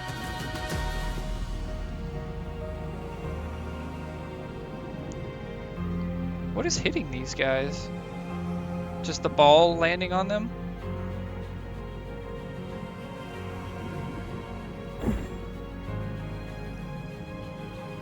It's so interesting, but the ball landing on him is not showing damage. So I know I have this damage aura now. It's almost like a cheat sheet to know where your ball is gonna go. Interesting.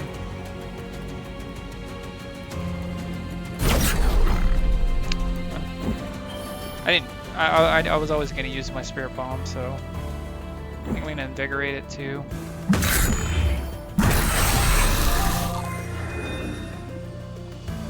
This is interesting. I actually can get a lot of this money.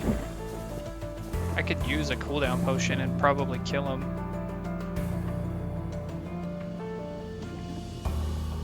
Yeah, why not? I never use these correctly anyway.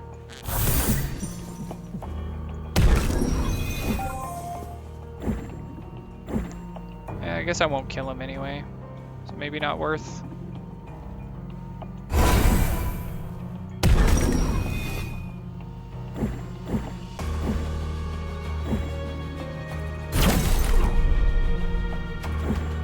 My blast can crit. My teleport damage. Still showed it did 150 though. Maybe I messed that up. I don't know. I can't fully kill him, so it definitely wasn't worth the pot. I did get more quillings, but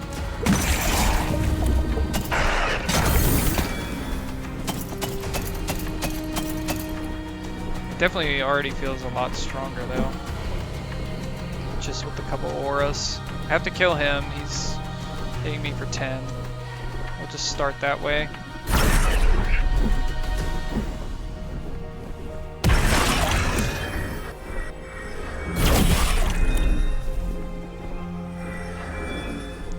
I might as well grab this, it's going away, right?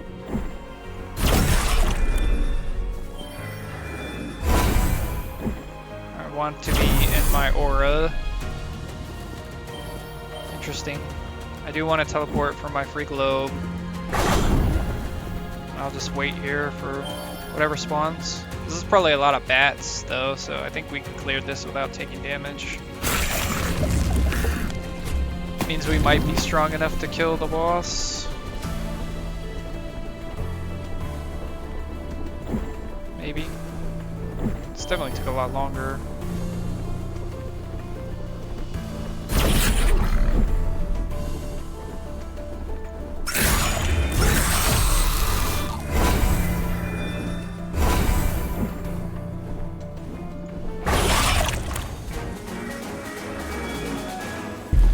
Alright, I don't think we need to take the health. We may re-roll this once.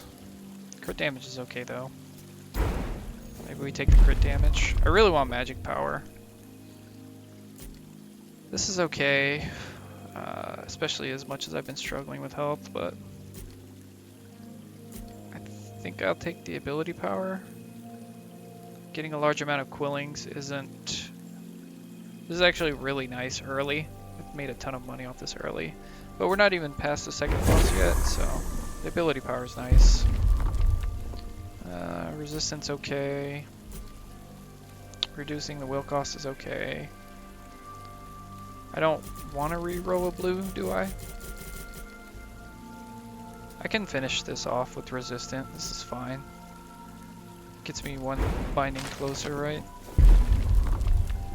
Now the question is, do I re-roll this? I definitely want to save 2.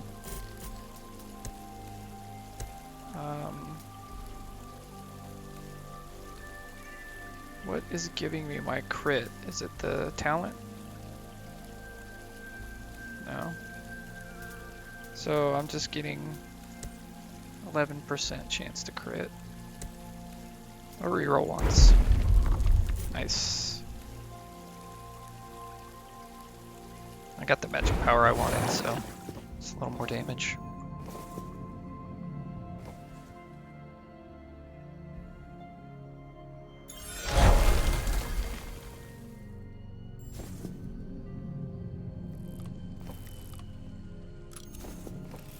Well, that's a surprise. Didn't think she'd keep that around after everything.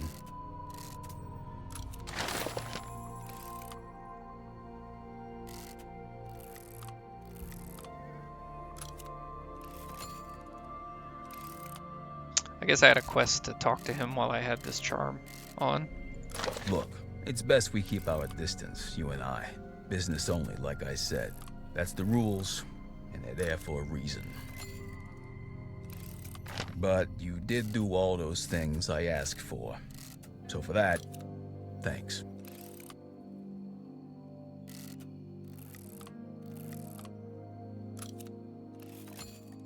This is an interesting one. It's like the relics and things from Slay the Spire and other games where the more of a resource you have, the stronger it is.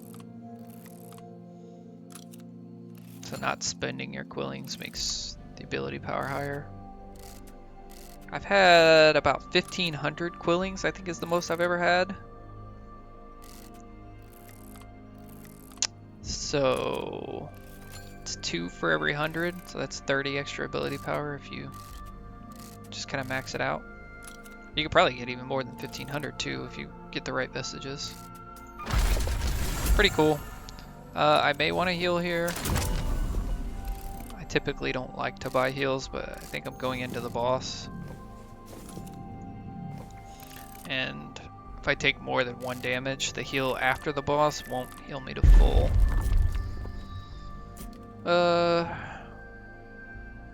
I don't have more and I won't. This is really good. What am I getting rid of soon? Maybe the pressurized tank. Maybe Flameo. I could get rid of a lot of these. I will take this with Weathered Tracks. I don't think it really matters for this boss, but the extra movement, like, it's actually... extra move is really good in this game if you do have to move. I don't want to buy this health since I'm at 324 from buying that. Gonna greed it. I feel stronger, but it depends on what I'm fighting. I wonder if there's a way to tell. Is it always zone based what bosses we fight? I also don't know how to tell what zone I'm in without, you know, you can kind of tell by the scenery, right? Is this Trove or where am I? Where am I, man? It probably is the same boss, depending on what book I pick.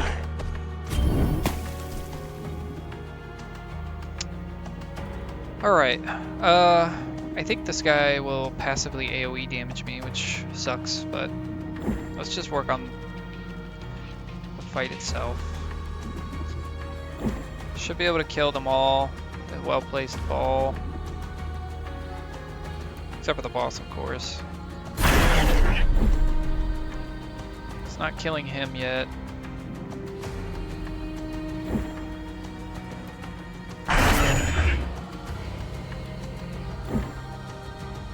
Still not killing him. Or him.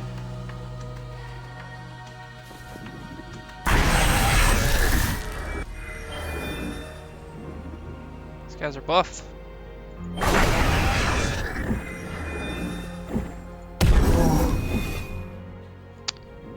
On turn start, gain attack on defeating.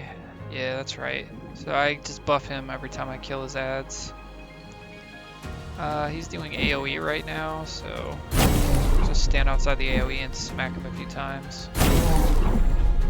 How much damage is that doing? 28. I don't think I have any physical buffs either. I mean, at least the damage aura will hit him right. There's actually a Hex aura that's really good on this ability as well. Let's go ahead and move the ball. Yeah, here's where he starts AoEing. So unfortunately I'm going to give him a lot of attack. 2 more damage. I think I want to port up here, I guess, just to grab this orb, but then I leave another orb. I do have a ton of movement. But if I'm doing this, I'm only doing it for the cooldown reduction. In which case, I might as well cast my abilities. Walk over here and port back.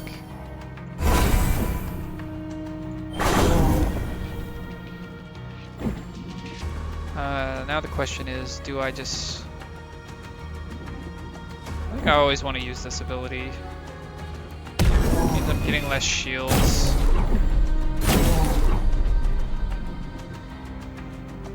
Ten shields. Oh, 10 damage, only 2 shields. Do I want to take 10 damage or do I want to grab globes?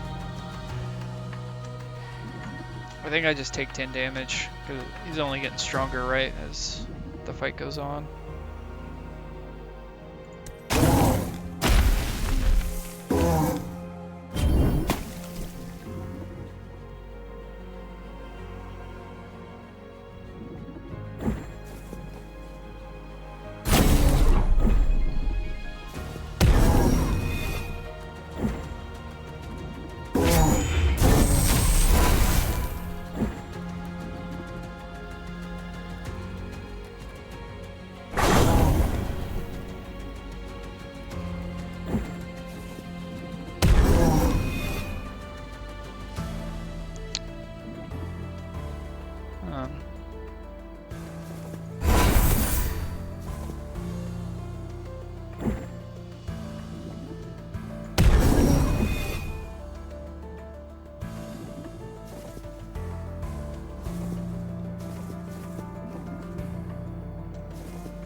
Trying to see if there was somewhere outside of this AoE.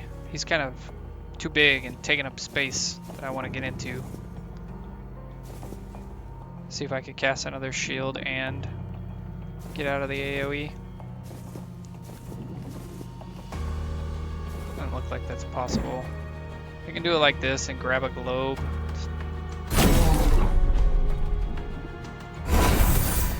And then get out of the AoE. Oh, now I'm back in the AoE. He's too fat.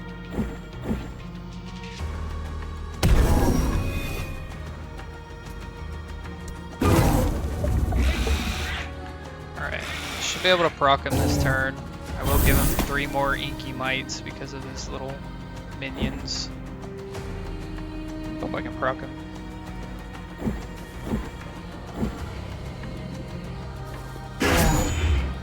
Yeah, this procs him right away. I have a globe over here. Oh, my bounty pistol went off. I will just grab this for the cooldown reduction. Leave this globe. Move my ball. I guess he's still in the aura in case. I don't think he'll take the damage anyway because he's switching phases, but it's fine. Oh, I still have a free cast, right? Another globe. How's that doing damage to him?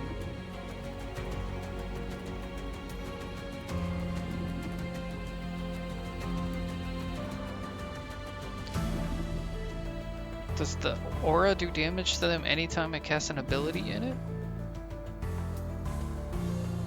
It says on use. So does that mean any ability I use while I'm in this aura, if they're in the aura, damages them?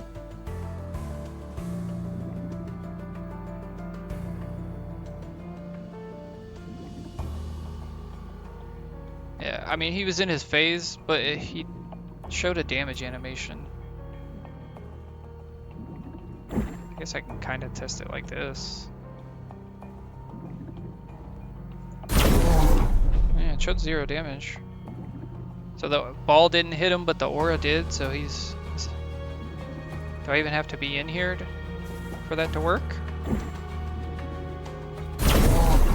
Wow, that's a really strong binding upgrade. Especially for a blue. I mean, it's not a ton of damage, but there's so many small hit point enemies that you can just kind of cast an ability and get the ball close enough to and kill them. That is a very strong Grievous Aura blue, if that's what's doing that. I don't know what else could be.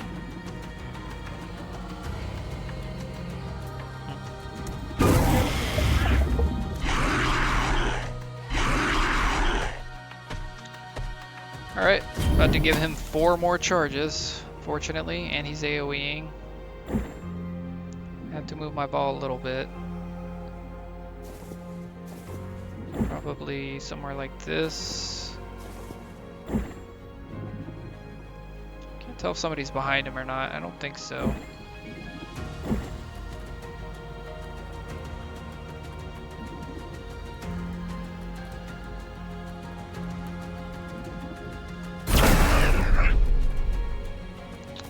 I do need to use my 2 ability one time, which might kill everything anyway. That's fine. Okay. Lots of damage, and I'm standing in bombs. Oh, there was a guy back there. So he's this AoE circle over here. It's fine, I'm hitting the boss too. Question is, do I grab one to invigorate it? I think I do.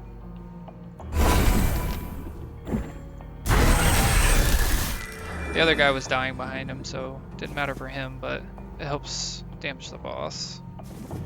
I guess it gives him another stack, but he was always getting that stack anyway. I can leave this orb, or I can just grab it while I'm here if I can get it for free. Doesn't look like I can. I can cast Invigorate again. I will do that. So I can grab my orb. Yeah, it's actually better to use it on my pulse, or maybe my teleport. Yeah, my teleport. And now I should probably just get 5 shield. Since I won't be able to kill him.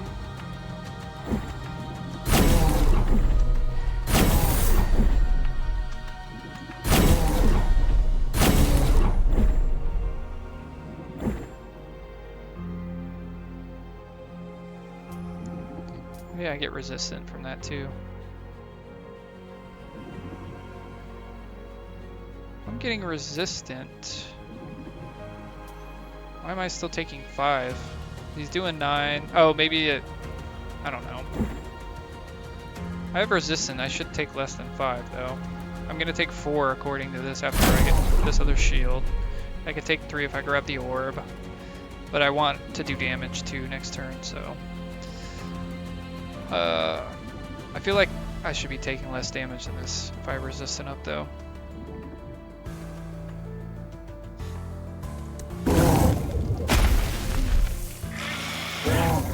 Yeah, I still took the 4 damage. So maybe the calculation is before, so it just removes his attack maybe? Because he was at 9 attack instead of 12. Alright, is he doing AoE again? He is. I'm gonna buff him again. I have 2 orbs, 3 with this.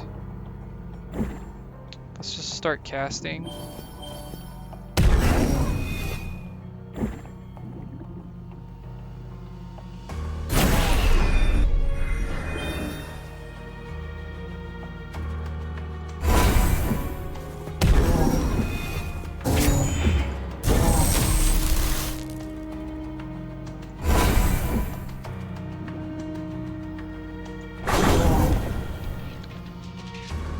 Probably more optimal to use some and then grab the globes. So, especially since my teleport does damage now, might be better to cast it twice, even though I don't get the other orb. But I think with 2000 HP still remaining, and me having only 3 moves, like there was probably nothing I could do optimally to kill him. I do have another resistant, and it was doing 12, right? Now he's 9. So it looks like it takes it off the boss's attack directly. Which is an interesting way to do that. A little bit confusing to me, but maybe not others.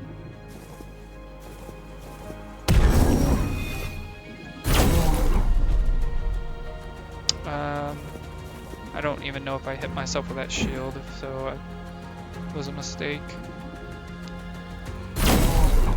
Question is, do I grab this globe to take less damage? It's only 1 less, but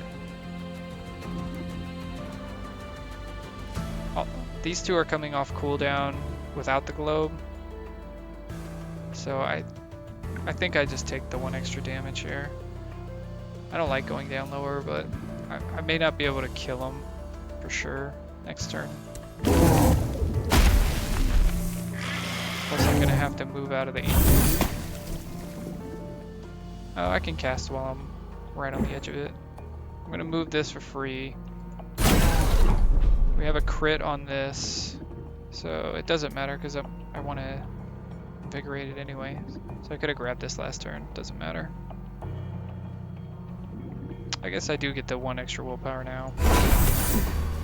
Yeah, he should be dead no matter what I do there.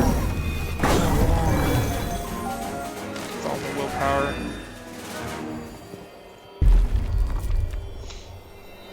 I would rather have something else. The 3. Either my pulse or my spirit bomb.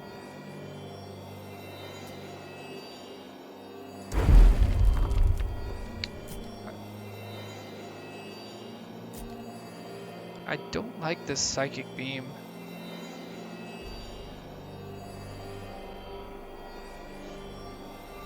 It turns your pulse into something that can use your psionic charges. And I think it does the circle and a beam, or it may only do the beam. I can't remember. It may not do the circle anymore, like this, the radius around it. It only does a straight line beam, which makes this class even harder. Aura Surge is great if you have enough auras. I have 1 aura. I think I only have 1 aura. Does damage aura count? It's Grievous Pulse, but it says damage aura.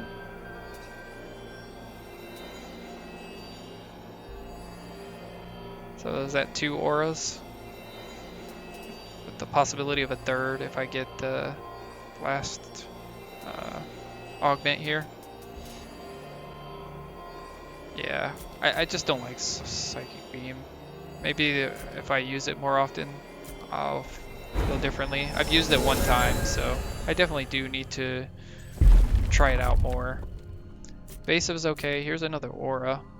This means I'm not getting any of my unlocks for him, right? Critical telekinesis and charging pulse. So I've already filled up my pulse. And this would mean I can't get critical telekinesis. But this helps me survive, and it helps my new upgraded Aura Surge. That does mean my 2 ability is going to be doing more than my Spirit Bomb. Until I get the full psionic charge. Which is fine. I like that. This is always good too, right? I'm casting Blink every turn, so I get evasion every turn. Shocked is okay. I'm having some AoE problems, but doesn't help as much against this boss. Prey was cool. I've only taken it once. Does mean you need to focus down on the unit, and on the bosses, like, you can't focus them down if they do get the stack. But it's permanent ability power, right? Be great early on, but I only have, what, 1 fight in the boss left? Daze is nice, but we don't have anything that synergizes with it. So Shocked is probably the best right now.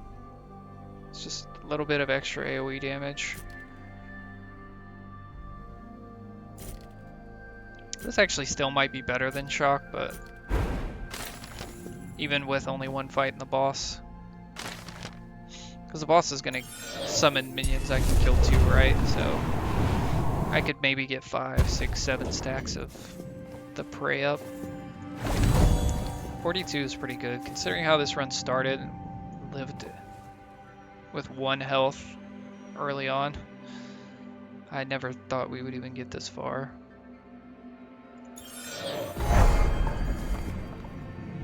We still don't have great vestiges.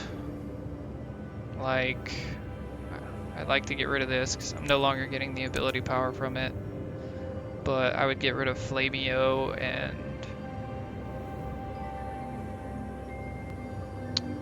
I don't even know. I know Flamio would be my first one. Quill Charm, maybe my second, or Withered Tracks. The movement might actually help against the last boss, though. I don't know. We'll make that choice when we get there. We could probably only afford one legendary binding unless our bounty pistol goes crazy here.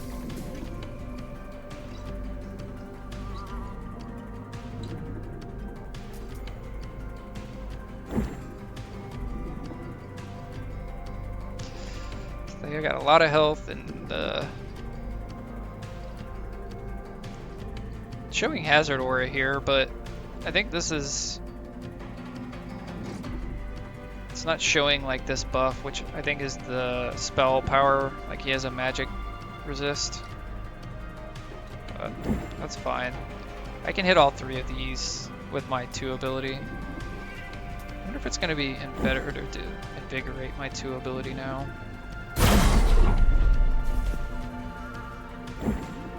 I'm gonna try it one time. It's okay damage. It's still probably better to invigorate the spirit bomb even without anything on it. Just because the full psychic explosion gives it an extra 400 damage, right?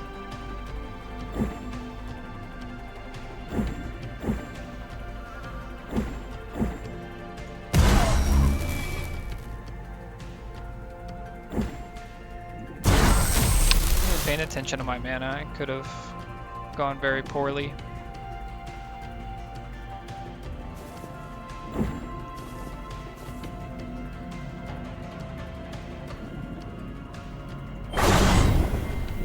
Should hopefully kill him, yes. He's taking a little bit, he's taking a little bit. I am not in my globe though. I need to move this a little to get me in it, or I could just move into it, but I think I take damage. What's damaging? Oh, his AoE. Yeah, there's no way I can stop that. I could shield myself a few times, but it's fine.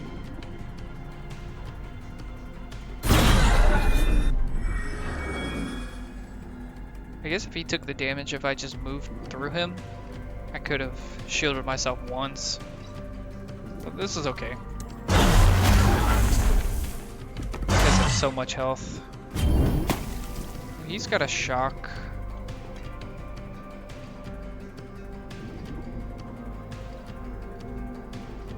I wonder what hit counted as. Still not showing that correctly. That should be a spell shield buff, but anyway. I have 2. Where can I move this? I'm now missing him.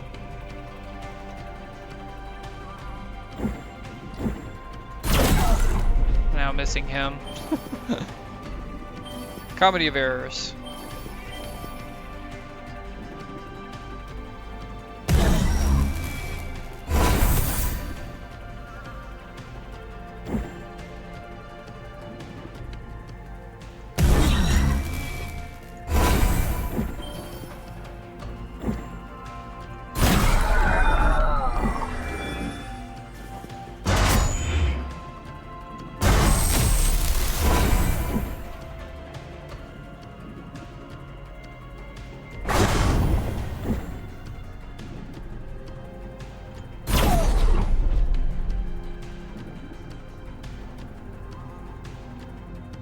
I missed a bunch there. These guys doing AoE every other turn is gonna whittle away my health. But if I ignore these guys, they'll attack me directly. If I had the evasion here, but I wouldn't be doing this much damage with the invasion, right? So I don't think I can hit all 3 of these just because how far these are spaced. So I'll work on these 2. Fortunately, killing the big guys last that are AoEing me. His health is actually close to the same amount of that guy's. but that means I completely ignore this guy. He's just doing AoE this turn. Maybe I can do that. Just work on these two instead. These two are too far spaced. I think I will do that. Just to get him out of here. He's AoEing this turn. I don't know if I can kill him or not. We shall see.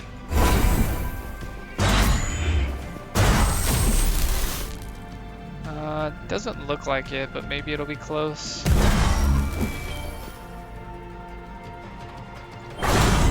I do have 2 globes, so I think I definitely can if I want. And I do want. He's doing 9 damage. I will have to get out of this AoE as well, though, from him.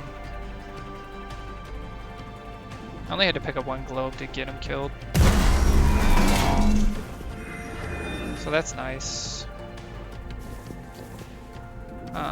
If I'm over here, I take no damage, but I do want to be inside my globe for the willpower. So, and him in the globe for the damage. So, hey, look at that. We heal for 1 too. I forgot. Heal aura.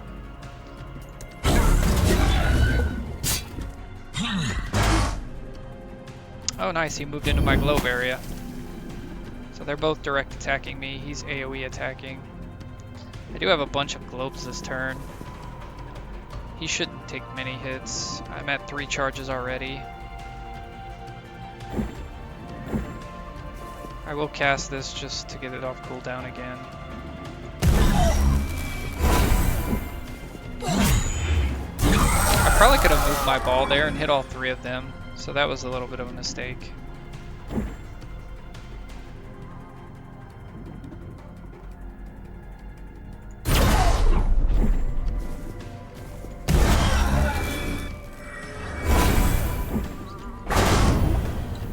Okay, I don't think I can kill him at 2,000 health, so maybe I just give myself a bunch of, well, 3 or 4 armor.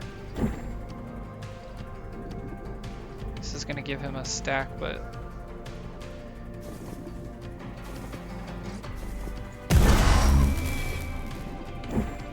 Inky might. Is it every time I hit him? Maybe I don't even hit him. I wonder if this counts though. Moving my globe just damage auras him, right? Yeah, it does count.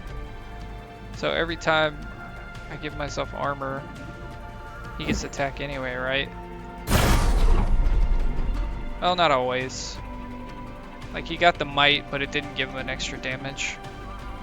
So, saved 1 health. He should definitely die this turn. If not, I can avoid this damage and then kill him next turn, but pretty sure he's dead.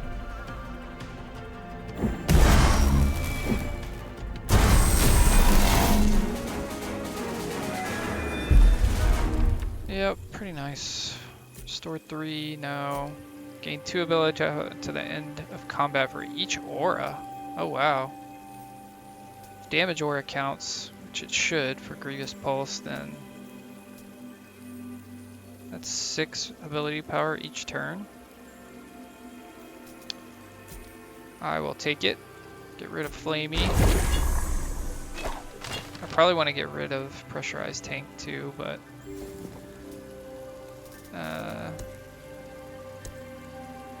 70%.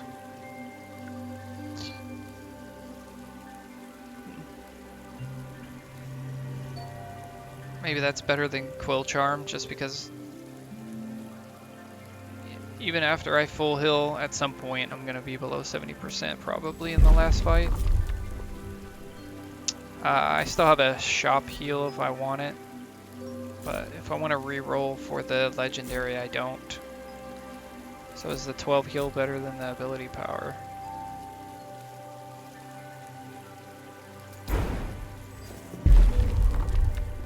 Oh, another orb. Definitely want to try to get an orb. Like a synergy with orbs on that legendary. I think the heal is better. so I can re-roll once if I don't like the legendaries. Does mean that pressurized tank is less useful for now. Oh, I got money.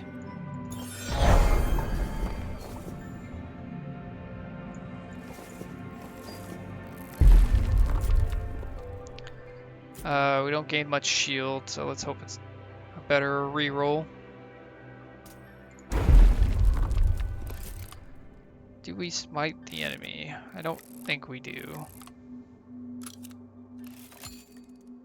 We shock the enemy.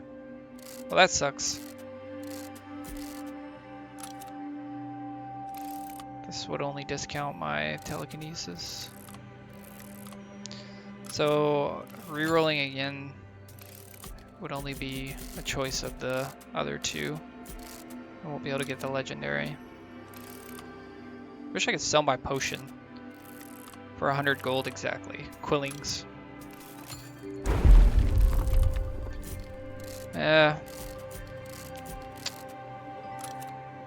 This one's okay. This one's okay. It's fine. Let's see if we gain 6 ability power a turn. Our pressurized tank will still probably kick in this fight, and if it doesn't, that means we won, right? So I could take this and get rid of the Quill Charm, but it's only when I crit. I don't have anything that guarantees a crit, and I only have 11%, so Quill Charm is every ability I cast, so this is fine. I think we're in a good enough spot to win. It does mean we could have bought this too. We might as well, right? Like, no reason to save our money for next run. Random binding gains 1 cost. I would have loved this. Fountain of Creation, so strong. Although Blink is not on cooldown a lot. Invigorate is a lot. Spare Bomb is, so it's just free will when before you're grabbing all your globes. Can't buy anything. Mirror is also good, even though I only have Blink. Okay. I still think we're fine.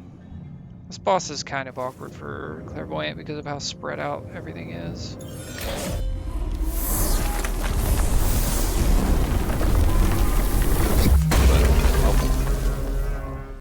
Overall, it's the easiest boss as long as I don't make mistakes. Which I will do, but hopefully not too many.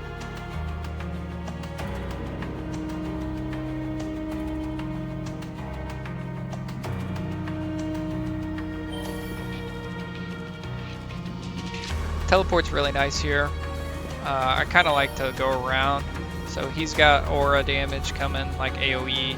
He's got AoE damage. There's a safe spot here. And then pretty nasty everywhere else. Tiny little safe spots. So if I want to take 0 damage, basically all I have to do is get out here. Possibly with a teleport. So we'll just do a little bit of damage to these guys.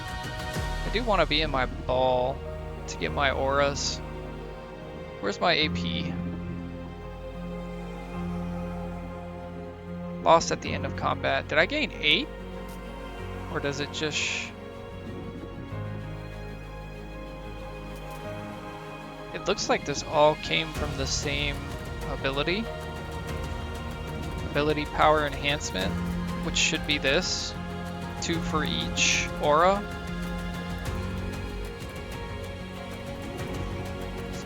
I have will and heal.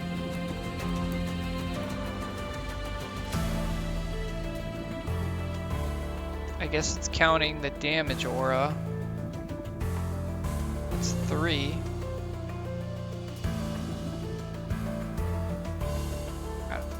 What would be the 4th aura?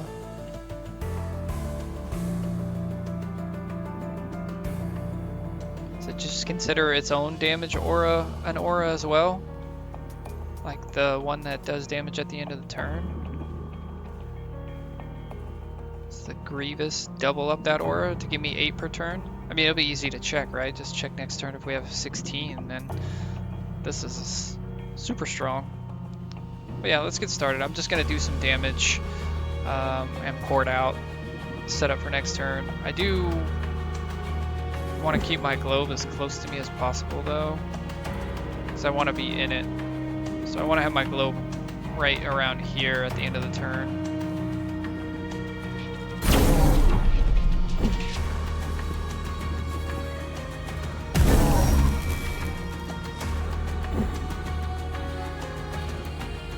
I may or may not be able to do that. There's no way I can hit all 3 of these, right? So maybe I just focus on these so I don't waste movement. If I do my 3 attack though, I'll just save that. He's gonna spawn mobs, right? So I'm just gonna port and start moving my ball.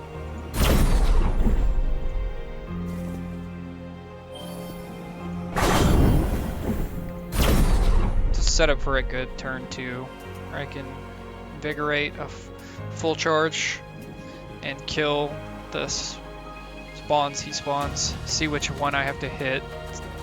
So yeah, no big deal. I said kill these guys. I may not be able to kill them anyway. Alright, how many? So it says I have 8. On your first turn, gain 2 ability power until the end of combat. Okay, I thought this was every turn. That's still pretty strong, but it's not as strong as I thought it was. Some other legendaries are broken if certain abilities. So yeah, that actually feels kind of weak. I wonder what the max amount of auras you can have is. So 2, but maybe 2 a turn is broken strong. Alright, I need to hit him while I'm up there. I will use my abilities to start working on these guys.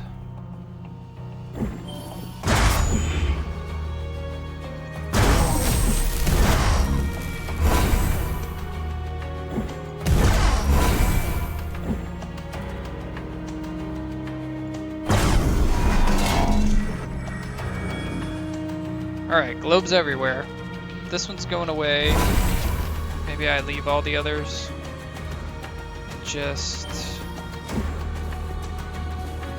I need to get out of his frontal charge. I can't avoid that.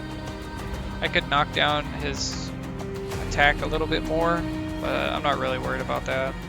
It's minor damage. Oh, I don't want to do that. Yeah, I do. I want to be over here, so I wonder if this aura is gonna mess up him charging. If I need to stay right here and he's gonna hit me instead of the boss. I guess it's easy to test, although I'll be out of willpower if I'm wrong. He did not change his, so I missed him with my orb.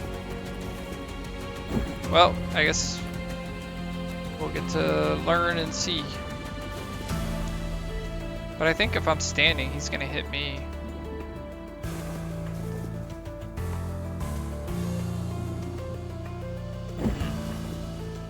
What if I just move over here? And no, because he's not in the aura right now, right?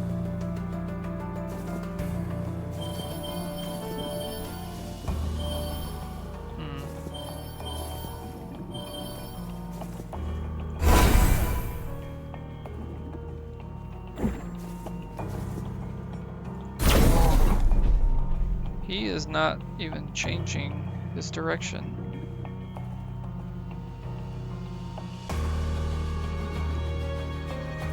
So does he have to see me? Or... Huh. Yeah, he didn't change his direction at all from that orb hit. Do I have to be next to them to get them to do that?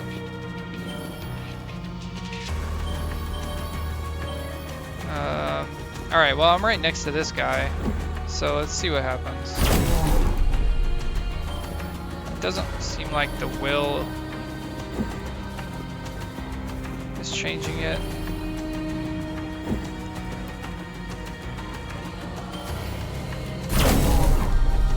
He's still attacking that way.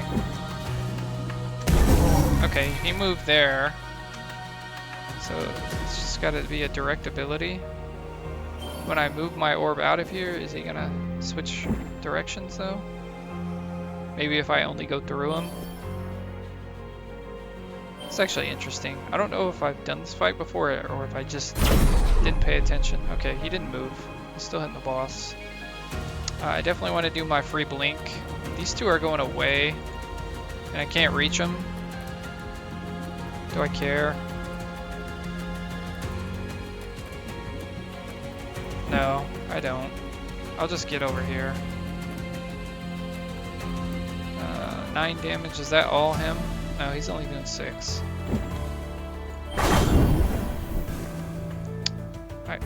Oh yeah, I have 2 blink talent. Like, that's why there's so many globes. I wish I would've got a smite on globes.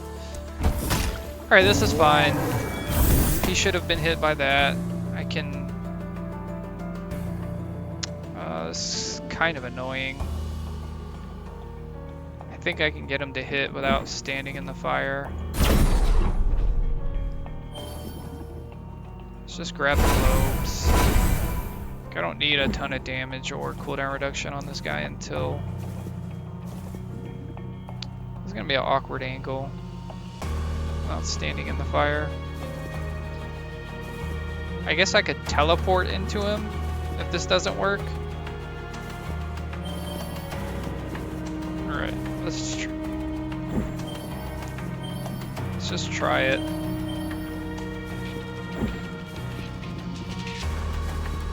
This is as close as I can get without... It did not change his direction.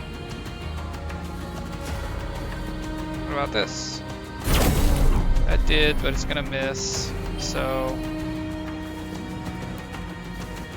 Let's see if we take damage from our teleport. 42. You're gonna want to be here just to face him straight. I don't know if he can reach the boss where he's at anyway, but we'll see.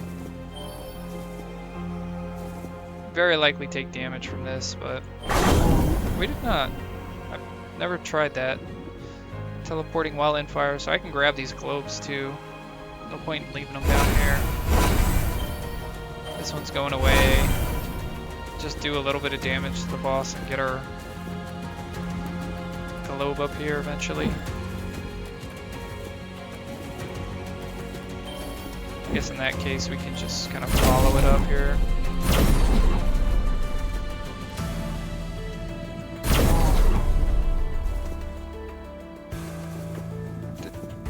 He moved.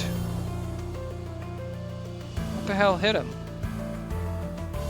Oh my god, I'm gonna have to teleport into him again and stand in fire.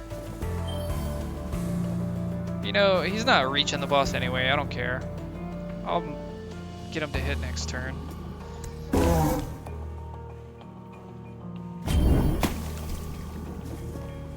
He's not hitting.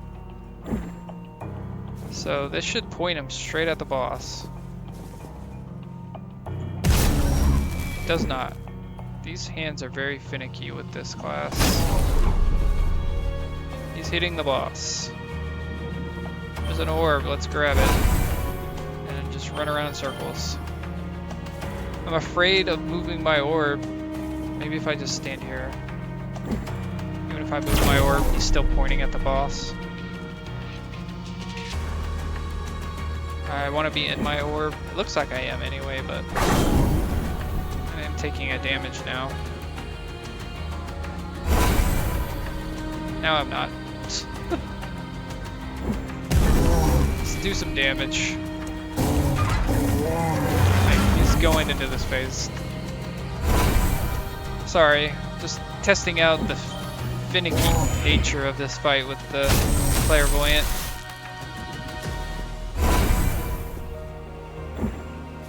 should be much quicker and easier than I'm making it out to be.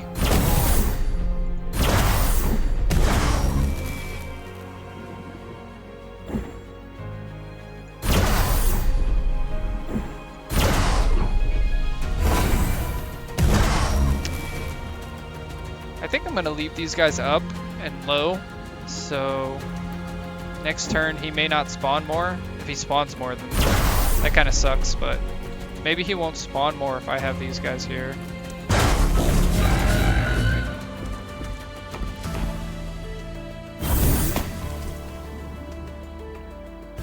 Yeah, it doesn't look like he spawned anymore.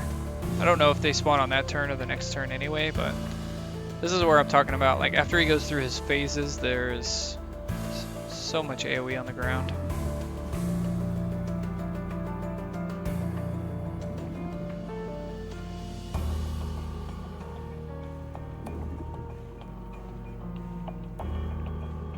Alright, so just doing damage and then being safe. This area looks safe. Yeah. And then this area.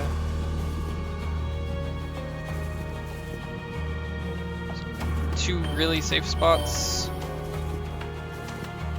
Let's see. Let's just go this way first.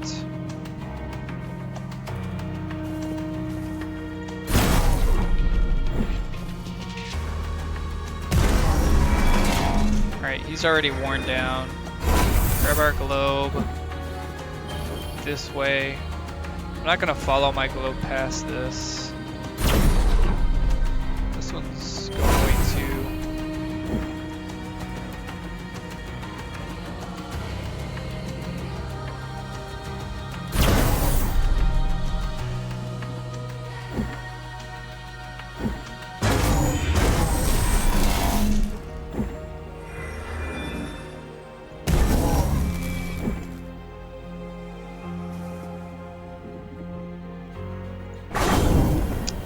I would like to get my globe back here, and I can.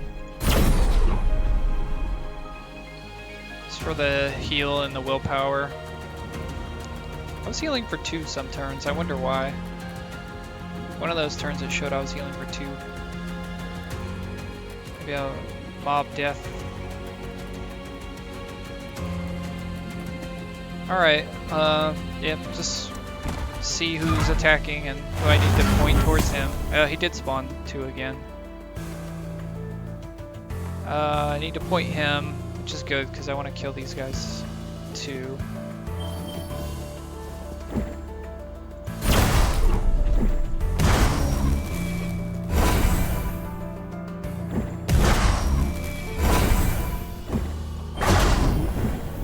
Maybe shouldn't have used my teleport there.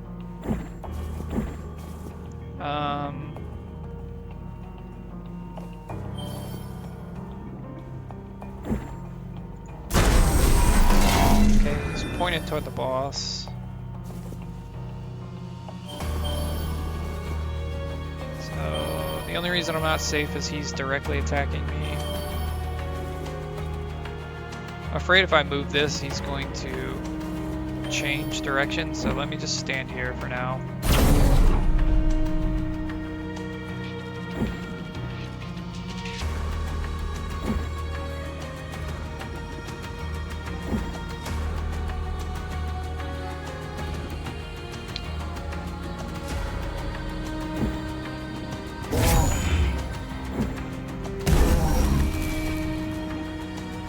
Oh, I wasn't paying attention. Oops, I can grab some orbs though. I definitely don't want to stay in this AoE. These orbs are so far away. I want to be over here. I could go back here and kind of take no damage or very little. I kind of want to.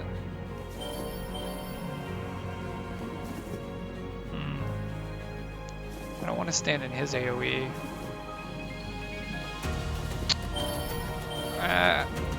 I guess it's fine. I'll grab this one and just move over here. Take the 3, move my orb, or not.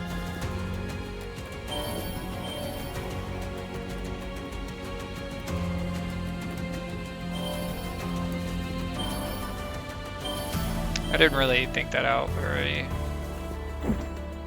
well.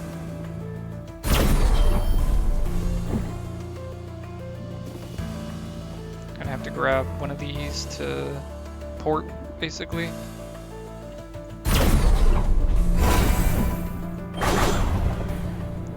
Take 1 damage, but it's fine.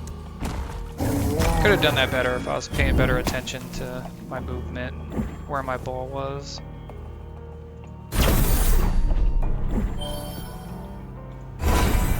Shouldn't really matter. I should be able to knock him into that easy. Set up right next to the boss. Doesn't mean I'm just gonna grab this so I don't have to go back and forth for globes all day.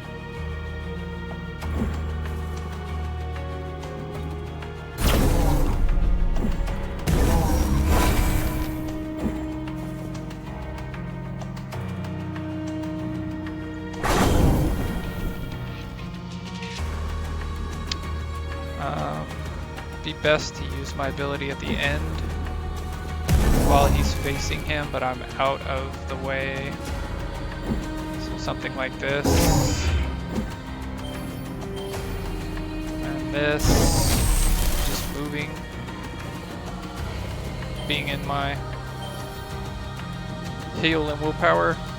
So it's kind of pointless. It's gonna knock him down and he's gonna phase to phase 3 with like 1 hit anyway. So I could have just knocked him down without even knocking the hands into him. And there he goes. Just grab these for the cooldown. Go ahead and some orbs. Leave that one.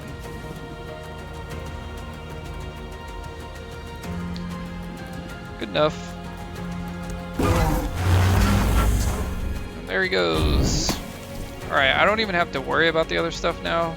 I mean, I kind of do, because if I don't knock these guys down, they'll do a lot of damage. But I'm hoping I just have enough damage to kind of focus him. We'll see. There's a lot of damage this turn standing in here. How much is it over here? 0. So we'll just work our way over towards him. I'm not coming back for these orbs. We can move it and do a little damage on our way.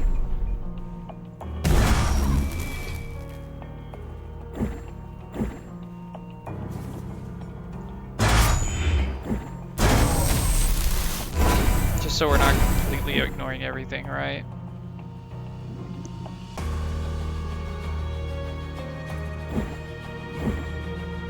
Do I want to just kill him? Probably not. He's faced this way. I can kill him next turn if I need to. I want to get over here, do damage to the boss. It does give him damage stacks, but...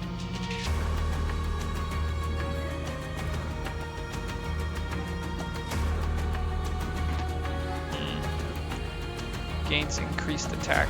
Alright, can I still grab this? I can.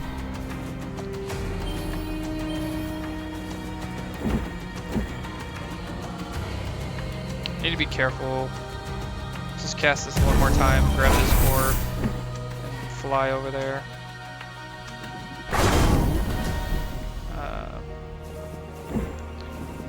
Big bosses always get in the way.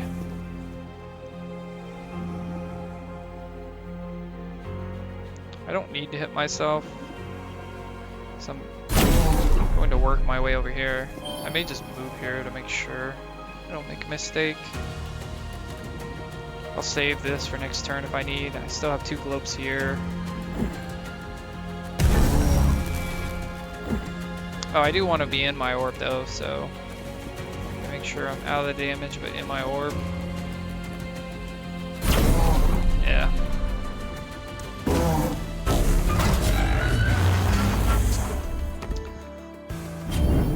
So he summoned another, and 2 hands are... One's attacking me and he's doing a 12 charge at me. So safe spot is probably just here.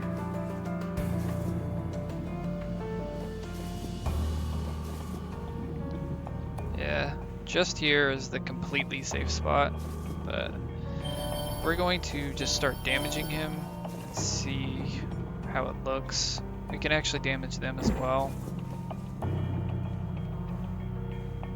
At least one of them. Try to hit both of them. Yeah, we can hit both of them. We do have full charge, so let's just do this combo first. Then this. I have an orb. I need to save my teleport, just in case. I'm pretty sure this is fine. We can kill him, but... Oh yeah, he's super dead.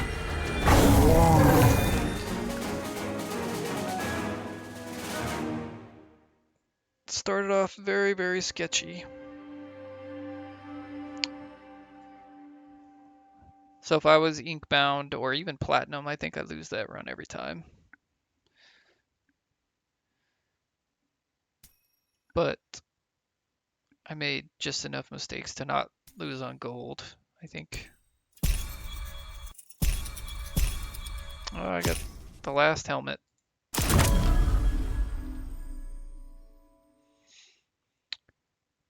That's everybody in gold. I beat Weaver a while back on silver 1. So right before I hit gold, basically. I think he was my last win in silver. He did feel a lot stronger. I did do a full playthrough on him, although it was when my audio was pretty bad. You can barely hear me and the game was very loud. Maybe that's better though.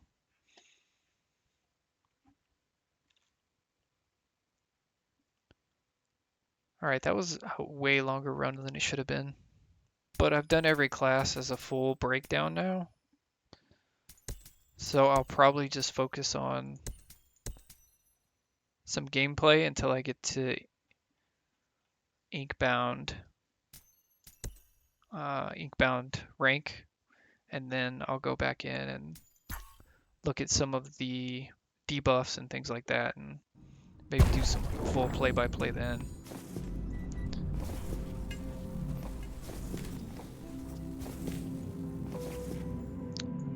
Definitely a great game though.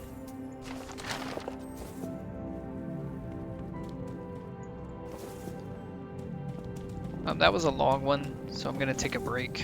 I am gonna come back tonight as well though, and stream another run or two, hopefully faster than what I've been doing them. I've been trying to do a full commentary playthrough on every class, but I think I'm going too slow. I feel like I'm going too slow. When I run solo without it, I'm finishing runs in 30 minutes or so. But I'm obviously not talking as much or thinking as much about my decisions. I kind of like to give all the options that occur. I need to do Weaver. I don't need to, but he's the only one I haven't won in gold yet. Silver 1. I'm gonna do the classes until I finish. Actually, I don't need to do Weaver because he's finished. I need to do Obelisk or Clairvoyant again, so I guess I do Obelisk. I want to continue to try to win, but also just finish off the classes themselves. I can take this. I'm not going to finish a run with no ascensions on a ranked run. It's probably possible in gold to do. I could definitely finish a run with 1,000 quillings, but I'd be too tempted to buy all the legendaries at the end. Finish a run with 4 less vestiges. That's pretty easy. Just throw out your worst 4 right before a boss. But I'm probably going to do these off stream. These are just kind of almost challenges. I may just do them in unranked just to try to knock them out quicker. These don't seem like fun challenges to me, right? Like make yourself really weak and try to win. I'm not really a fan of those. Maybe people like seeing them though, because these are definitely, like, I tried to get all 3 of them at once and lost, so that was the first time I've lost in I don't know how many runs because it doesn't show our records, but I had won a lot in a row before that. I did do it in unranked, so I don't know how many ranked wins I have in a row.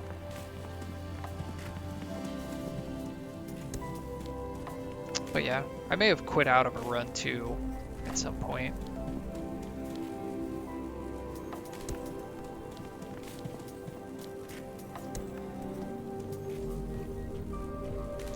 Maybe do this just to make sure we go to the gardener at some point.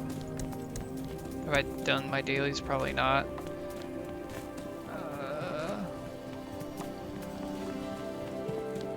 We'll worry about that later.